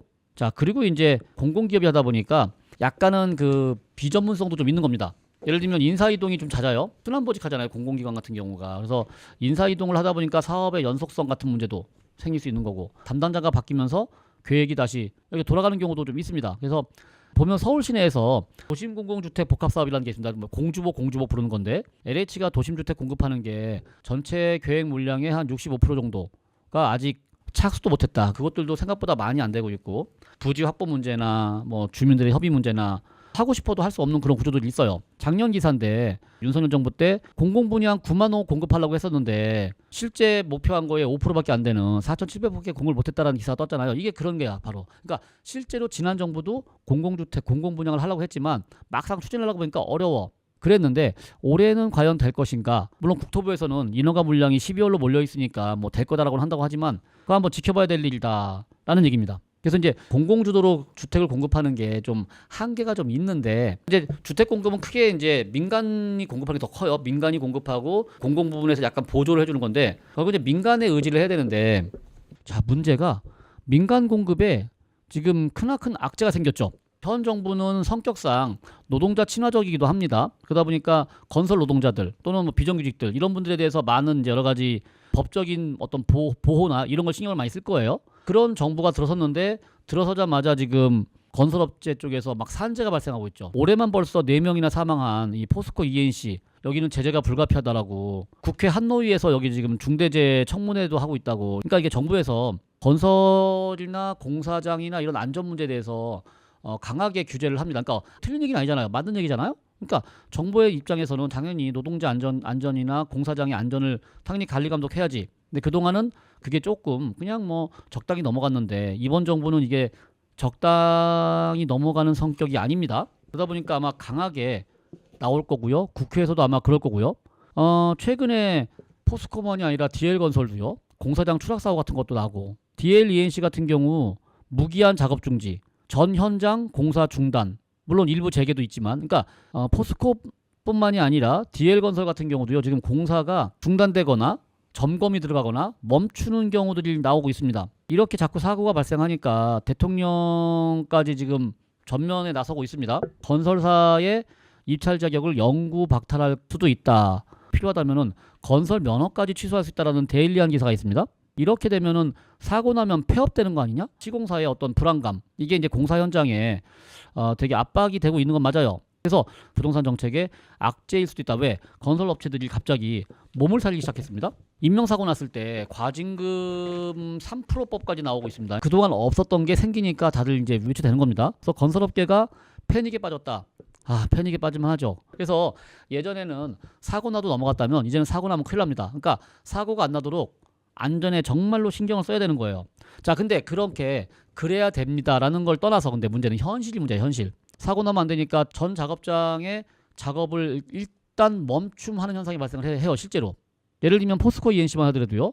서울 경기의 주요 공사 현장이 이렇게나 있습니다. 이 중에 보면은 분당의 리모델링도 있고요. 성남의 재건축도 있네요. 이런 현장들이 잠정적으로 지금 검토 내지는 안전 점검을 해야 됩니다. 그러니까 진행이 늦어지는 거죠. 이런 포스코 ENC 같은 애들이 맞는 단지가 작게는 몇십 세대에서 많게는 몇천 세대야. 그러니까 평균을 내보면 하나당 한 500세대 정도의 공사 현장이라고 볼 수가 있다는 얘기입니다. 포스코 ENC가 한 100곳을 지금 담당하고 있고요. DL건설과 DLENC까지 합치면은 한 120곳, 평균 500세대라고 봤을 때 대략 11만 호 정도가 공급 계획에 차질을 빚고 있다라는 계산이 나오는 겁니다. 여러분들이 혹시 뉴스나 인터넷이나 11만 호 공급 차질 이런 걸 혹시 보셨다면 저게 무슨 소린가 싶었을 겁니다. 그게 요 계산에서 나온 겁니다. 결론적으로 말해서 공급하기로 한 3만 호보다 3배는 많은 11만 호가 지금 지연되는 거 아니냐라는 걱정들을 하고 있다는 얘기인 겁니다. 지금 업계에서는 또는 시장에서는. 이거 시장의 불안 요인이 될 수도 있는 거죠. 걱정되는 지점이 또 한 가지가 있는데요. 정부의 마지막 희망이 3기 신도시입니다. 3기 신도시 어딘지 다 아시죠? 가장 대표적인 데가 남양주, 뭐 왕숙지구 이런데, 고양 창릉 또는 그 외에도 몇 가지 지역들이 있습니다. 그래서 이제 수도권에 공급하는 3기 신도시가 있는데 이 3기 신도시가 조금 어려워요라는 얘기 들으신 게 있을 겁니다. 대표적인 게 뭐냐면요. 교통편. 그러니까 계획했던 뭐 GTX나 이런 것들이 아직 GTX A 정도 외에는 뭐 잘 되는 게 없잖아요. 물론 정부에서 GTX 이제 다시 추진한다고 하니까 시작은 돼야 되겠지만 3기 신도시 교통 먼저 하고 교통이 완성되면은 입주하겠다라는 선교통 후 입주가 사실상 어렵다라는 기사가 떠 있어요. 보면 광역교통망 공사가 좀 차질을 빚고 있다 이런 얘기인 거야. 그러니까 만약에 광역교통망이 제대로 안 된 상태에서 3기 신도시가 입주를 해버리면 불편해지겠죠. 이런 얘기들이 나오고 있고요. 거기다가 좀 전에 우리가 봤던 이 건설사 문제들, 제재를 받거나 규제를 받는 건설사들이 또 3기 신도시에 없겠습니까? 공급도 부족한데 설상가상으로 3기 신도시에 포스코가 들어가 있더라. 지금 3기 신도시에서 포스코가 맡은 것도 한 9천 세대쯤 되는 모양이에요. 이거 원래 목표로 했던 뭐 2029년, 2030년이 더 늦어지는 거 아니냐. 그러니까 이게 집도 늦어질 수 있는데 거기다가 교통망까지 늦어진다. 그래서 지금 이게 정부에서는요. 물론 이걸 당연히 알고 있을 겁니다. 정부도 바보는 아니에요. 공급에 대한 의지를 지금 밝히고 있는 거야. 걱정하지 마세요. 공급하겠습니다. 그러니까 양질의 주택을 충분히 공급하겠다고 말은 하고 있습니다. 근데 이게 현실이 녹록지 않은 게 문제인 거예요. 지금 우리가 이제 살펴본 대로요. 현실이 어떤 현실이냐. 첫째, 공공주택 보급은 소규모인데다가 분산형이야. 그래서 제한적이야. 효과 자체가. 두 번째, 대규모 민간 공급이 규제로 묶일 수밖에 없어요. 또 그 규제가 또 틀린 방향도 아니다 보니까 우리가 뭐 반발도 못해. 세 번째, 3기 신도시가 이게 여러 가지 문제, 교통이라든가 또는 재원 문제라든가 또는 규제에 묶인 건설사라든가 이래가지고 진척이 예상보다 늦어질 거라고 보이는 거예요. 그래서 결국 얘기가 길었는데 결국 시장이 원하는 아파트 공급이 생각보다 늦어지는 거 아닌가? 내용을 정리하면 이제 이런 거예요. 정부에서는 3만 5천 호 공급을 하겠다고 발표를 했어. 근데 민간 공급이 지금 10만 호 공급이 늦어지는 현상이 발생을 하고 있어. 총량으로 봤을 때 공급이 아니라 축소다. 자, 이거는요. 정부도 분명히 인식하고 있을 거고요. 이런 역설적인 현상이 그러면 우리도 이해되죠. 이거 어떻게 되겠습니까? 간신히 집값을 숨통을 조여놨어. 627 대책으로요. 대출 규제로 잠시 멈춰놨는데 보니까 공급이 제대로 안 될 것 같네? 라고 사람들이 느끼면 시장이 만약 그걸 인식하면 다시 불안해지겠죠. 그래서 정부에서 지금 국토부 장관이 9월 초까지는 부동산 공급 대책을 추가로 내놓겠다. 627 대책은 수요 억제용의 부분 치료제일 뿐이지 공식적인 치료제는 이제 공급이다 해서 내놓을 거라고 얘기는 했습니다. 그게 과연 정말 실효성이 있고요. 시장이 보기에, 시장 참여자들이 보기에 이 정도면 공급이 합리적이고 되겠네라는 어떤 그런 판단을 할 수 있는 현명한 조치가 나오기를 정말 기대를 하고 있는 중입니다. 저도요. 저는 근데 걱정되는 것 중에 하나가 한 이틀 됐나요? 엊그제인가요? 정부에서 생각하고 있는 대책 중에 모든 대책을 생각하고 있다. 거기는 세금 대책도 포함된다라는 취지의 발언이 나왔잖아요. 요거 잘못하면은 문재인 정부 때 집값 상승의 악몽이 나올 수도 있어요. 잘못하면은. 규제는 규제대로 하고 집값은 오르고. 그래서 그러니까 규제는 당연히 하겠지만 거기다가 공급 대책이 좀 뭔가 실효성 있는 게 나와야 되지 않겠느냐. 뭐가 있을까요? 그건 전문가들이 또는 정부에서 또는 정보를 많이 가지고 있는 고위급에서 결론을 내리겠지만 뭐 재개발 재건축을 풀어준다? 또 풀어주면 또 말이 많겠죠? 참 어려운 문제입니다. 그린벨트는 풀 수도 없는 것이고요. 그래서 제가 보기에는 우리 시장 참여자들도요. 조금 인내심을 갖고 지켜보는 거. 정부의 정책을 좀 지켜보자. 오늘 뉴스의 마무리는 이겁니다. 정부가 어떤 정책을 내놓는지 좀 지켜보고 9월 초에 나온다고 하니까 그걸 보고 시장의 방향이 어떻게 될지 또 가늠을 좀 해보자고요. 안녕하십니까, 설마입니다. 자, 지난 일요일 날 부동산 대책이 발표가 됐죠. 지금 제가 오늘 이제 그거에 대해서 싹 다 정리를 해드릴 거고 맨 마지막에는 그래서 과연 우리 같은 경매 투자자들은 뭘 해야 될 것인가, 뭘 하면 좋을까에 대한 얘기까지 한번 정리를 해드리겠습니다. 일명 97 부동산 대책이 발표가 되는데 지난 2달 반 전에 627 대책에서 이어지는 두 번째 정책이고요. 이재명 정부 들어서 첫 번째 공급 정책입니다. 그래서 공급 정책을 펼치면서 공급까지는 좀 시간이 걸릴 거니까 그 사이에 수요 억제 정책을 같이 넣었어요. 이 발표를 보고 많은 분들이 충격에 빠졌습니다. 매매사업자 대출 이거에 대해서 건드렸기 때문에. 자, 그런 부분에 대해서 어떻게 하면 좋을지 그걸 자세히 볼 건데 이게 주말에 깜짝 등장했죠. 다들 이게 무슨 일인가? 주말에 왜 발표했는가 하는데 글쎄요. 그냥 주말에 하면 깜짝 놀랄 것 같으니까 주말에 한 건가? 아니면 월요일 날 교관에 실리려고 저녁 때 일요일 저녁에 한 건가? 뭐 이런 정도의 느낌입니다. 특별한 거는 없는데 자, 그럼 이번 정책이 나오게 된 배경을 한번 살펴볼게요. 이게 정부가 보기에요. 현재 대한민국 부동산 시장은요. 특히나 그중에 주택 시장은요. 양극화가 심해. 어떤 양극화냐? 서울을 비롯한 수도권과 수도권 이외의 지방 지역과 주택 시장이 완전히 다른 거예요. 여러분들도 이미 다 느끼시겠지만 서울 수도권은요. 집값이 오르는 느낌이 나죠. 지방은 전혀 집값이 안 오릅니다. 정부가 보기에도 그래요. 그래서 이번 정책 627에 이어서 97 대책이 어디에 초점을 맞춘 거냐? 서울을 비롯한 수도권에 초점을 맞추고 있습니다. 여기만 대책을 세워야 돼. 즉 규제를 해도 여기를 규제하고 공급을 해도 여기를 공급하겠다 이 얘기를 하는 겁니다. 지방은 지금 전혀 손을 안 대고 있습니다. 왜? 지방은 그럴 필요가 없으니까. 어차피 집값이 안 오를 거니까 뭐 이 말이에요. 그러니까 우리가 흔히 그런 거 있죠. 정부에서 어딘가 규제를 해. 그럼 거기가 오르나 보다. 이렇게 판단하면 돼. 정부에서 거길 가만 놔둬. 그러면 거기는 정부가 보기에도 투자 가치가 없구나. 이렇게 판단하면 됩니다. 일단 주택 보급률 면에 봤을 때 서울이 지방에 비해서 주택 보급률이 현저히 낮아요. 지방 지역들은요. 그러니까 뭐 5대 광역시라든가 아니면 수도권 바깥의 지방들은 이미 주택 보급률이 100%가 넘었어. 다시 말해서 집이 남아돌아. 그러다 보니까 왜 빈집 르포 이런 것도 많이 보이잖아요. 다들 비어있다, 빈집이다, 노후화됐다 이런 거. 그거에 비해서 서울은 여전히 100%에 못 미칩니다. 즉 집이 부족하다 이 말이잖아요. 집을 살 사람들은 100명인데 실제 집은 93채야? 이런 얘기인 겁니다. 7명은 집이 없어. 자, 이렇게 공급이 부족하면 어떻게 되겠습니까? 집값이 오르겠죠? 바로 정부가 걱정하는 포인트가 여기야. 수도권에 대해서 심각하구나 느끼는 두 번째 배경은 뭐냐면요. 공급 실적이에요. 보급률도 부족한데 더불어서 앞으로 향후 공급될 계획도 지방에 비해서 약하네? 지방은 이미 공급 계획이 막 차고 넘쳐. 근데 서울은 여전히 공급 계획이 적네? 이런 걱정을 하고 있는 겁니다. 거기에 플러스 지난 6.27 대책이 나왔잖아요. 분명히 6.27 대책에 의해 가지고 상승률이 꺾이기를 바랬는데 꺾이긴 꺾였어. 꺾였지만 여전히 상승한다는 게 문제인 겁니다. 그러니까 상승률이 1.4에서 1.28에서 0.6으로 떨어지긴 했지만 이 말은 뭐야? 여전히 0.6 오른다는 뜻이잖아요. 그러니까 정부가 보기에 야 이거 상승세가 여전한데 이거 큰일인데 이 걱정을 한 겁니다. 그래서 이번 9.7 대책이 나왔습니다. 자, 그 9.7 대책을 한번 요약해 볼게요. 9.7 대책에서 말하고자 하는 바가 뭔지 그걸 요약을 해보면 한마디로 집값 상승에 대한 우려가 여전히 잠재되어 있어. 그러니까 분명히 6.27 때 덕분에 조금 잠재웠지만 아직은 불안불안해 라는 뜻이죠. 그러다 보니까 뭔가 특단의 조치가 필요해 라고 느낀 겁니다.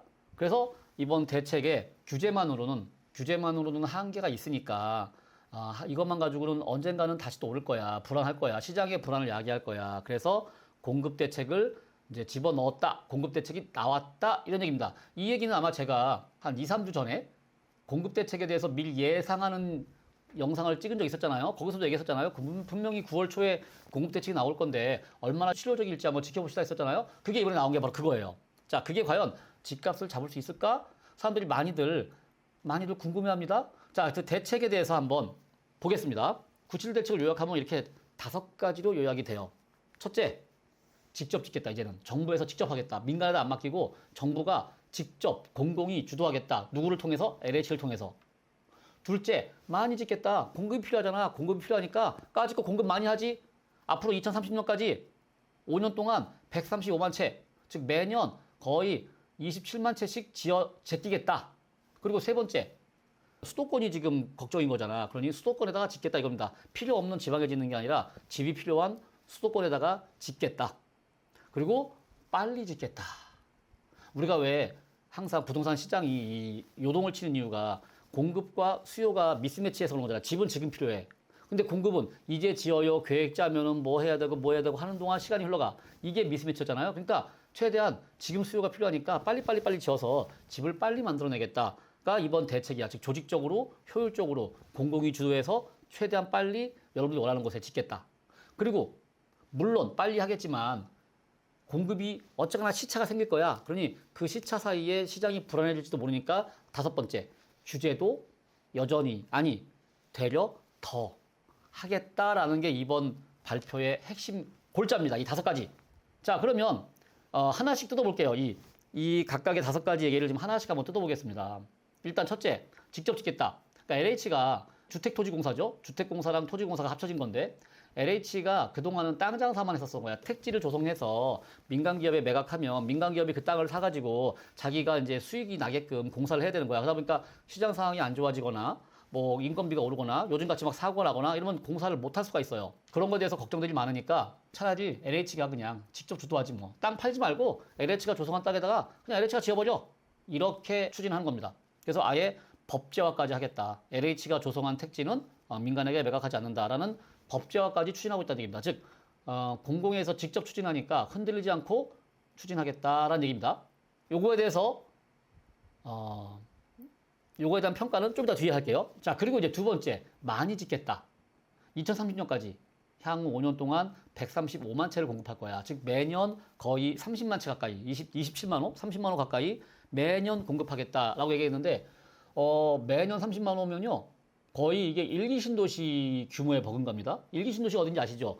분당, 일산, 평촌, 중동, 3번 신도시 있잖아요. 이거 정도의 규모를 매년 공급하겠다라고 계획을 잡은 겁니다. 자, 그리고 이제 세 번째. 자, 아까 얘기했잖아. 정부가 보기에 수도권과 지방 중에 어디가 문제라고? 수도권이 문제라고요. 그러니까 수도권에다가 공급을 늘리겠다. 수도권 중에서도 특히나 서울 같은 경우에는 여러 군데 유유지라든가 공공임대주택이라든가 서울의 뭐 이제 공유지라든가 뭐 공공기관이 가진 땅이라든가를 다 끌어모아서 흔히 말하는 영끌이야. 다 끌어모아서 거기를 아예 고밀도로 재건축을 하겠다. 예를 들면 상계마들, 뭐 하계 5단지 이런데, 또는 수서나 가양 이런데 임대주택, 또는 유휴지 있죠. 강서구청사, 뭐 성대 야구장, 그다음에 뭐 위례 이런데 공공부지 이번에 국토부에서 발표한, 또는 이제 국토부 차관이 발표한 그런 동네들이 있습니다. 거기다가 고밀도로 빨리빨리 정부 땅이니까 빨리빨리 추진하겠다. 이거를 발표를 한 거예요. 사람들이 원하는 곳에다 서울이나 수도권에 추진하겠다를 발표한 거고요. 그걸 어떻게 하겠다? 이제 세 번째, 빨리 짓겠다. 그래서 기존에는 인허가 기준으로 마치 실적을, 자, 이번에 얼마만큼 인가 내지는 허가가 됐어요. 이번에 뭐 몇만 가구를 인가 또는 허가했어요라고 했는데, 이제 그게 아니라 이번에 실제로 몇만 가구를 또는 몇천 가구를 착공했어요. 그래서 착공 기준으로 발표를 하겠다. 착공 기준으로 이제 공급 기준을 삼겠다. 즉 공급 기준을 바꾼 겁니다. 기존의 인허가 기준에서 공급 기준으로. 인허가라는 거는 왜 인가 내지는 허가가 났는데 실제로 공사가 안 들어갈 수도 있잖아. 허수로 잡힌 거야. 그러니까 실제로는 뭐 100만 호 건설 계획 했는데 계획만 세웠지 실제로 안 가는 거야. 그러니까 이번에는 아예 착공한 거를 공급 기준으로 잡아서 앞에서 말한 매년 30만 호를 공급하겠다. 그러니까 매년 27만 호를 공급하겠다. 이거가 인허가 기준으로 27만 호가 아니라 착공 기준으로 27만 호다라는 걸 지금 강조하는 거예요, 정부에서. 예, 그래서 그거 외에도 인허가 기간 간소화하고요. 인허가 요건 간소화하고 보상이나 협의 같은 것들도 적극적으로 추진해가지고 빨리빨리 진행하게 하겠다. 하여간 빨리 하겠다. 즉 효율적으로. 그리고 가속해서. 그리고 조기 착공. 이런 얘기를 지금 하고 있는 겁니다. 여기까지 이렇게 네 가지로 봤어요. LH가 주도해서 정부가 직접 하겠다. 많이 하겠다. 원하는 곳에 하겠다. 빨리 하겠다. 그 사이에 이제 규제는 꾸준히 한다. 왜? 그렇게 계획을 짓고 빨리 한다 하더라도 여전히 1, 2년 걸릴 거야. 그 사이에 집값이 불안할 수 있어. 요동칠 수 있어. 그러니까 그 사이에 좀 더 규제를 하겠다. 그래서 이번에 규제가 뭐가 나온 겁니까? 규제 지역에 대해서. 현재 규제 지역은 강남 3구랑 용산구예요. 이 규제 지역에 대해서 LTV가 기존에 50%였는데 40% 낮춰놓겠다. 그리고 집을 사는 사람들이, 투자하는 사람들이 부담대가 막히니까 사업자금 용도로 우회대출을 한단 말이에요.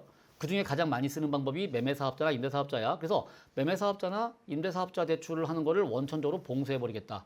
매매사업자나 임대사업자는 대출을 안 해주겠다. 이런 발표까지 해버린 겁니다. 자, 이게 좀 이따 얘기하겠지만 우리 같은 경매하는 사람들한테 지금 큰 파문을 일으켰어요. 솔직히 지난 6.27 대책 때는요. 왕창 규제가 나오니까 걱정했다가 막상 경매 쪽에는 큰 영향을 안 미쳤거든요. 우리 경매하는 사람들이 주로 매매사업자 대출을 많이 받으니까. 왜? 우리는 실제 매매사업이니까 사고팔고 하니까 매매사업 실제로 맞거든. 실질적인 매매사업자가 맞았거든. 그래서 큰 영향을 안 받고 있었는데 이번에 9.7 대책에서 매매사업자의 대출을 규제했습니다. 좀 이따가 이걸 자세히 뜯어드릴게요. 일단은 이런 규제가 나왔어. 그래서 우회대출을 막겠다. 그리고 규제 지역의 LTV도 축소하겠다. 그리고 이제 두 번째 규제가 있습니다. 전세를 이용한 갭 투자를 막기 위해서 전세대출 한도도 2억으로 줄여버렸어요. 그동안은 보증기간에 따라가지고 전세대출 한도가 좀 약간씩 차이가 났어. 어디는 3억, 어디는 뭐 2억 2천, 어디는 2억 이랬었는데 다 균일하게 2억으로 균일화. 어떻게 보면 2억으로 그냥 축소한 거랑 마찬가지입니다. 그래서 이것도 마찬가지입니다. 무주택자는 지금 상관없습니다. 무주택자는 기존 방식대로 전세대출 받을 수 있어요. 1주택자인 사람이 내가 집이 한 채 있어. 집이 한 채 있는데 거기 안 살고 딴 데 전세를 구하면서 거기에 대출을 받아 하려고 할 때 그걸 규제하겠다 이 뜻입니다. 이때 그 딴 데가 어디냐? 바로 수도권을 말하는 거예요. 수도권에 전세를 구해 2억으로 규제다 이거예요. 내가 수도권이 아닌 지방에 전세를 구해. 이건 규제 없다는 얘기입니다. 1주택자가 지방에 구하는 건 괜찮아. 근데 1주택자가 수도권에 구하는 거는 규제야. 그때 이 1주택은요. 수도권에 있든 지방에 있든 그건 신경 안 씁니다. 어쩌면 네가 1주택이면 되는 거야. 네가 1주택인데 수도권에 전세를 구해. 그러면 전세를 규제하겠다 이 얘기고요. 이걸 통해서 갭 투자를 막겠다 이런 얘기입니다. 실제로 정부가 노리는 거는요. 갭 투자도 있지만 전세 대출을 줄임을 해가지고 전반적으로 돈줄을 쪼인다, 즉 유동성을 줄인다 이 뜻이에요. 전반적으로 돈이 줄어들면 그러면 전체적으로 집가 상승에 제동을 걸겠지라는 기대를 하고 있는 거예요. 정부의 기대이자 정부의 방향입니다. 자, 정부 정책을 쭉 훑어봤더니 이런 기조로 갔어. 앞으로 공급할 거고 규제는 계속할 거야. 이겁니다. 제가 지금까지는 이제 대책이 뭔지를 설명을 드렸고요. 근데 이 대책에 대해서 한번 시중의 평가와 저의 생각을 한 8가지로 정리해봤거든요. 자, 한번 그걸 보겠습니다. 우선 첫째, LH가 직접 시행하기로 했는데 문제는 지금 LH 자체의 문제가 있죠. 왜? 계속 나왔던 얘기가 과도한 부채, 빚만 뭐 160조 이런 거. 거기다가 플러스 LH의 시행 능력이 있는가? 사람들이 LH? 흔히 말하면 뭡니까 이게? 흔히 말하면 주공아파트 아니야? 주공아파트? 아니 이런 지금 분위기가 된 거예요. 그래서 정부에서는 아니 시행은 LH가 하되 시공은 일군 건설사들한테 맡길 것이며 걔네들의 브랜드를 쓸 거야 라고 얘기는 했는데 일단 과연 그런 시공 선정이 잘 될 것인지 수익은 날 것인지 여러 가지 문제가 아직 산적해 있다. 일단 정부의 발표는 이렇게 됐는데 향후 그게 과연 제대로 이게 추진할 것인가 의문부호다. 그리고 민간업자들이 땅을 사는 상태에서 못하는 거는 다 이유가 있지 않을까? 걔들이 돈 때문에 했겠지. 돈이 안 되니까 안 했겠지라는 얘기인데 그렇다고 또 정부 재정을 투여해? 그것도 좀 아닌데 하여간 어쨌거나 다들 그 걱정입니다. 되면 좋죠. 이 얘기입니다. 되면은 좋아. 근데 될까에 대한 의문이 있다. 이거고요. 그 다음에 두 번째가 지금 공급 대책을 대대적으로 발표를 했어요. 문제는 이거 다 재탕 아니야? 다 기존에 나왔던 것들을 다 합쳐놓은 것밖에 안 되는 것 같은데 플러스로 나온 게 한 6, 7만 가구? 잘해야 8만 가구 정도인 거지 나머지는 다 기존 대책의 재탕인 것 같은데 이 얘기예요. 이게 뭔 소리냐면요. 기존에 그렇게 준비했지만 결국은 못하지 않았냐. 똑같은 대책을 또 두고 나오면 진짜로 할 수 있겠냐라는 의문부호인 거야 이게요. 단순 단지가 아니라 이전에 다 나온 대책인데 안 되고 있는데 다시 하겠다고? 라는 게 살짝 궁금한 겁니다. 추가 공급이 별로 없다라는 게 이런 거야. 거기에 이제 제가 보기엔 이게 정말 중요한 문제인데요. 이번에 정부가 발표한 대책에 보면 지도가 표시돼 있어요. 어디에다가 막 공급을 하겠다고요. 막 구역도 설정하고 뭐 3기 신도시 뭐 무슨 거 이렇게 막 구역을 표시했습니다. 자, 그거 구역을 표시한 지도, 정부가 발표한 지도예요. 제가 그걸 그대로 붙여봤어요. 가만히 보시면 주로 공급하는 데가 어딥니까? 넓게 많이 공급하는 게 빨간 표시고요. 점점점 찍힌 게 이제 소규모 공급하는 거잖아? 딱 보면 제가 느낀 게 뭐냐면 이걸 보면서 정부가 이거 은연중에 실토를 했다. 뭘 실토했느냐? 여러분, 서울에 이제 빈 땅 없어요. 라는 걸 실토한 거 아닌가? 라는 느낌이 싹 들었어요. 물론 이건 빨리 하려니까 그래. 빨리 하려다 보니까 공공택지만 싹 끌어모은 거야. 공공청사라든가 철도부지라든가 학교 땅 같은 걸 싸그리 연끌한 거죠. 아직 민간 뭐 빌라나 재개발 재건축 단지는 빼진 상태긴 한데 어쨌거나 그걸 감안하고 봐도 앞으로 서울에다가 주택을 공급하려면 이제 실제 민간 재개발이나 민간 재건축이 적극적으로 활성화돼야 돼요. 그 얘기는 제가 한번 오프라인 모임에서 그런 관점에서 뭘 어떻게 봐야 되는 건지 제가 한번 설명을 드릴게요. 지금은 요 얘기야. 서울에 야 이거 빈 땅이 없구나. 그리고 빈 땅이 없다는 거를 정부가 은연중에 실토했구나. 그리고 재개발 재건축 지금 봐봐요. 이 지도가 그걸 표시하는 거야. 사실 민간 재개발 재건축을 막 활성화시켜야 되는데 당장 활성화할 데가 없는 겁니다. 그러다 보니까 이것도 지금 어렵구나. 뭐 공공복합 사업이라든가 정비 사업 기간 단축이라든가 개편 등 막 여러 가지 발표로 나왔는데 구체적으로 실현하려면 넘어야 할 산이 많겠구나. 라는 생각을 지금 하고 있습니다. 특히나 이제 강남권 다들 지금 집값이 오른 데가 강남이잖아요. 그러니까 강남에 막 적극적으로 공급을 해야 되는데 예를 들면 대치동 음마나 압구정 뭐 현대라든가 한양이라든가 근데 거기는 여러 가지 또 문제가 뭐 거기만 뭐 혜택을 준 이런 말 나올 수 있어가지고 또 섣불리 못하고 그래서 여러 가지 정책은 나왔지만 재개발 재건축도 쉽지가 않구나 라는 걸 또 보여주고 있습니다. 현재 이 정부의 발표를 보니까. 그리고 이제 다섯 번째인데 지금 3기 신도시를 적극적으로 활용할 거다. 그리고 공급량을 늘리기 위해서 안 쓰고 있었던 공공택지 중에 비주택 용지를 활용하겠다. 즉 비주택 용지에다가 주택을 짓겠다 이런 얘기처럼 보이잖아요. 그러면 이거는 주택만 짓는 얘기네. 무슨 산업시설이나 무슨 상업시설이나 무슨 업무시설이 안 들어간다는 얘기인가? 야 그러면 잘못하면 이거는 베드타운 되는 거 아닌가? 이런 걱정들도 하고 있습니다. 요거에 대한 아마 대책은 또 나올 거라고 보이지만 지금 현재는 이렇게 보인다. 뭔가 그냥 집만 지어버리면 큰일 나는 거 아닌가? 물론 집이 필요하니까 지긴 지어야겠지만 이런 걱정들도 있는 거고요. 그 다음 여섯 번째 요거 또 재밌는데요. 지금 아까 우리가 규제 중에서 규제 지역의 LTV를 50에서 40으로 낮췄다고 말씀드렸었잖아요. 근데 그게 사실 지금은 별 의미가 없습니다. 왜? 현재 규제 지역은 강남 3구의 용산인데 거긴 이미 6억 규제가 이미 있어. 6억 규제가 있는 상태에서 LTV 낮춰봐야 여전히 6억에 걸리니까 별 의미가 없는데 저거 왜 발표했지? 했는데 그 다음 걸 보고 알았어요. 토어제.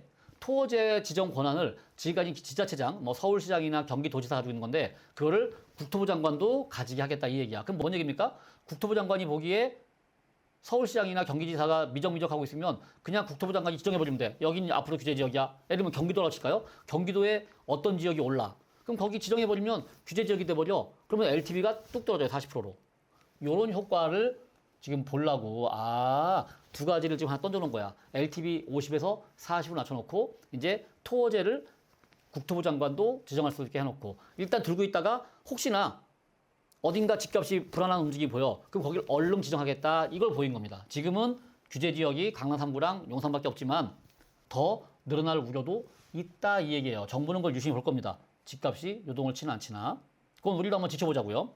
그래서 토어제가 확대될 수도 있다는 걸 염두에 둬야 됩니다. 그리고 이제 7번째인데 지금 정부에서는 금리 인하에 대해서는 이미 밝혔죠. 그러니까 뭐 명확히 밝히진 않았지만 금리 인하 압력이 심하다는 건 이미 다 알고 있잖아요. 현재 경기도 안 좋고 금리는 인하해야 됩니다. 그거 어쩔 수 없는 상황이야. 자, 근데 금리를 인하하면 당연히 집값이 또 움직이겠죠. 그러니까 이거에 대한 걱정이 있는 거야. 그러니까 지금 선제적으로 6.27 대책이 나왔고 9.7 대책도 나온 겁니다. 근데 금리를 앞으로 또 인하할 거야. 그럼 만약에 또 움직인다? 그러면 앞에서 저 잠깐 봤던 것처럼 토어제라든가 LTV라든가 전세대출을 활용해가지고 더 규제를 하겠다. 전세대출 중에서도요. 예를 들면 전세대출 중에서 현재 2억까지만 규제해놨잖아. 거기다 전세대출에다가 DSR을 넣을 수도 있다고 하잖아요. 아직은 안 넣었어요. DSR을 넣어볼 수도 있는 거야. 그러니까 금리는 인하될 거로 보이는 상황 속에서 서울에 공급이 없으니까 그럼 집값이 올라갈 건데 그러면 추가 규제를 하겠구나라고 예상들을 하고 있는 겁니다. 이렇게 이제 시장 상황들을 지금 분석을 하고 있는데 여기다가 이제 제가 우리 입장을 좀 보겠습니다. 경매를 투자하는데 크게 두 가지가 있어요. 뭐 실수요자가 있고 투자자가 있습니다. 투자자들은 왜 낙찰받고 팔고를 하잖아요. 흔히도 우리가 왜 낙팔 이런 말을 하잖아요. 경매라는 게 싸게 받으니까 충분히 시세 차익이 생겨. 그래서 단기에 팔고 빠진단 말이에요. 이럴 때 우리가 많이 활용하는 방법이 매매 사업자야. 그러니까 매매 사업자라는 게 말 그대로 매매를 하기 위한 사업자니까 우리는 사고팔구를 업으로 삼은 거예요. 그러다 보니까 사고팔구를 해. 그래서 실질적인 매매 사업자입니다. 그러다 보니까 자연스럽게 매매 사업자를 활용해서 대출을 받았어요. 그러면 그냥 어차피 용도에 맞으니까. 근데 이번에 매매 사업자 대출이 막혔습니다. 그 후폭풍이 우리 같은 경매 투자자한테까지 온 건 맞아요. 이제 당장 매매 사업자 대출이 안 나오네? 그럼 어떻게 해야 되지? 자, 이 얘기가 매매 사업자를 없애는 뜻은 아닙니다. 내가 투자로 매매 사업자로 사고팔고는 할 수 있어요, 여전히. 세금을 일반 과세로 물어. 단 대출 용도만 매매 사업자 대출이 안 된다는 얘기야. 그럼 어떻게 해야 되는 거냐? 이제부터 일반 담보대출을 받아야 돼요. 그럼 여기서 딱 걸리는 거예요. 일반 담보대출을 받을 수 있는 사람은 누굽니까? 무주택자밖에 못 받아요. 자, 그래서 지금 우리가 쓸 수 있는 전략을 좀 생각해 본다면 이겁니다. 일단 투자자 입장에서는요, 지금 이 규제로 인해 가지고 6.27에 이은 이 9.7 대책 이 규제로 인해 가지고요, 수도권 투자하기가 멈칫거릴 수밖에 없는 상황이 됐습니다. 수도권입니다. 그래서 핵심은 수도권이야. 수도권을 규제했으니까. 그에 비해서 무주택자들은요, 다주택자들에 비해서 무주택자들은 규제가 지금 없는 거나 마찬가지예요. 그러니까 무주택자들은 투자할 수가 있습니다. 그래서 무주택자들은요, 두 가지 선택이 가능합니다.